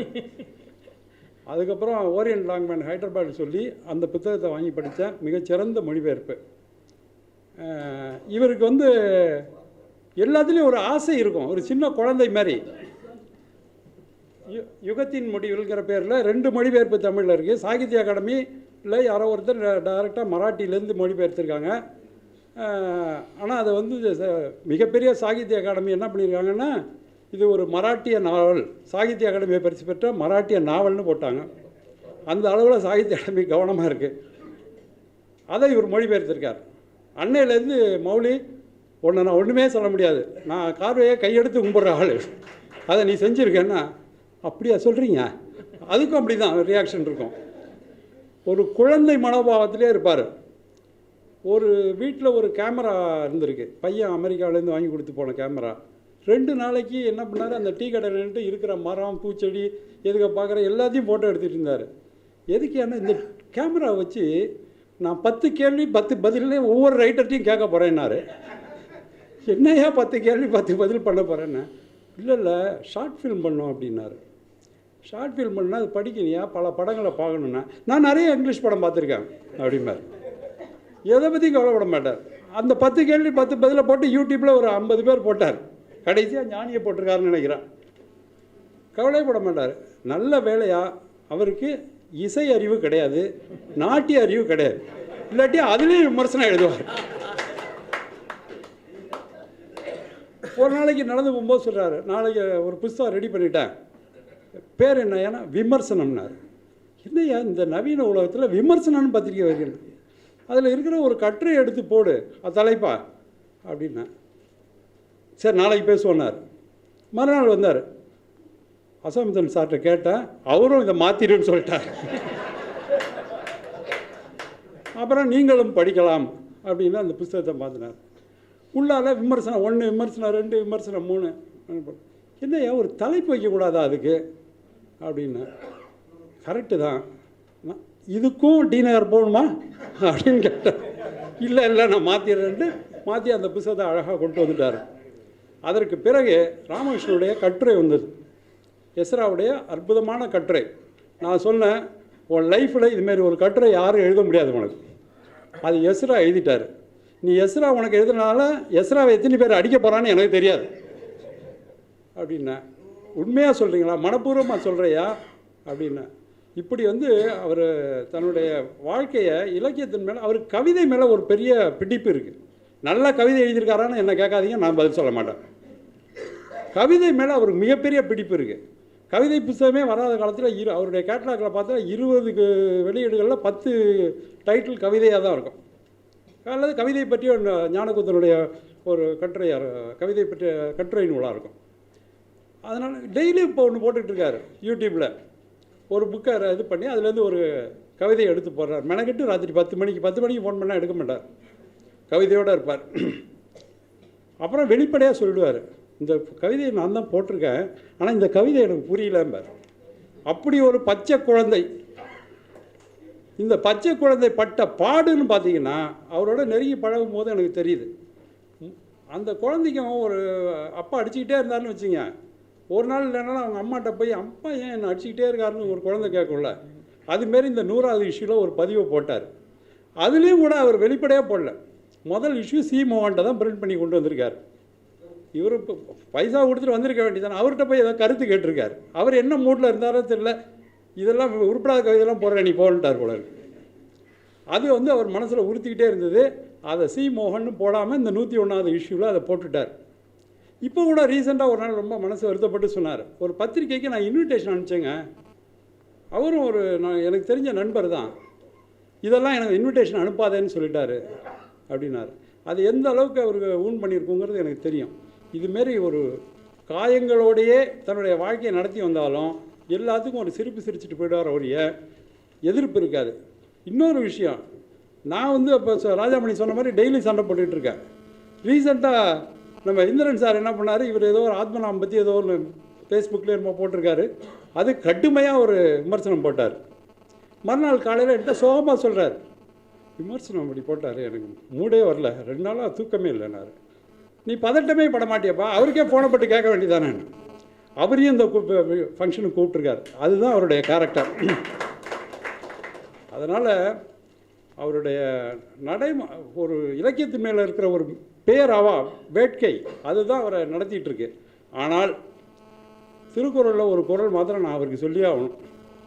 நெடுநீர் மறவி மடிதுயில் 4 கெடுநீரார் காமக்கலன்னு இருக்குது. இந்த 4ஐயும் அவர் எடுத்துட்டாருன்னா தூக்கம், சோம்பல், தள்ளி போடுறது, இந்த விஷயங்களை அவர் எடுத்துட்டாருன்னா ஒரு டைம் மேகசைன் அளவுக்கு அவரால் இந்த மேகசைனை கொண்டு வர முடியும். அந்த ஊசியை தான் நாங்கள் போட்டுக்கிட்டுருக்கோம். இந்த விழா வந்து அவருக்கு பெரிய உந்து சக்தியாக இருக்கும். அவருக்கு எனக்கு நல்லா தெரியும், அவருக்கு 60 ஆண்டு முடிந்து அவர் ஒரு பிராமணனாக இருக்கிறதுனால ஒரு சஷ்டியப்த பூர்த்தின்னு ஒரு சடங்கு நடந்திருக்கும். ஆனால் அன்னைக்கு எந்த விதமான ஒரு ஆசையோ ஒரு பெரிய ஆனந்தமோ அவர் அடைஞ்சிருக்க மாட்டார். ஏன்னா அவருக்கு பஞ்சகச்சமே கட்ட தெரியாது. அவர் வீட்டில் ஏதாவது வீட்டில் ஒரு சடங்கு அல்லது ஒரு கிரியைகள் இருக்கிற காலத்தில் காலையில் இவர் நடக்கும்போதே சொல்லுவார், இந்த சாஸ்திரி வந்துடுவார், என்னை வந்து அந்த காயத்ரி சொல்ல சொன்னார், நானும் காயத்ரி அப்படின்னேன். திருப்பி அந்த சாஸ்திரி சொல்கிறாரு, காயத்ரி சொல்லுங்கன்னு, அதான் சொல்லிட்டேனே. அந்த அளவுக்கு தான் அவருக்கு மதம் சார்ந்த விஷயங்கள் அவருக்கு ஈடுபாடு உண்டு. ஆனால் இந்த விழா வந்து அவருக்கு அற்புதமான விழா. 2வது அவருக்கு ஒரு பெரிய விடுதலையும் கிடச்சிருக்கு. அவங்க ஒய்ஃபை பற்றி சொல்லிக்கிட்டே இருப்பார், எனக்கு எல்லோரும் எதிராக இருக்காங்க எங்கள் வீட்டில், என் தம்பி வந்தால் ஏன் புஸ்தகம் போடுறேன்னு கேட்குறான், எங்கள் ஒய்ஃபு புஸ்தகம் வாங்கிட்டு வந்தால் எங்கே வந்து கீழே ஒழிச்சு வச்சுட்டு போகிறேன் அம்பார். ஆனால் இந்த விழாவுக்கு அவங்க மைதிலி அம்மாள் வந்திருந்தாங்க. இந்த விழாவில் அவருக்கு கிடைத்த பாராட்டையும் சீரும் சிறப்பையும் பார்த்துவிட்டு அவர்களே கதை எழுத ஆரம்பித்து விடுவார்கள் சொல்லி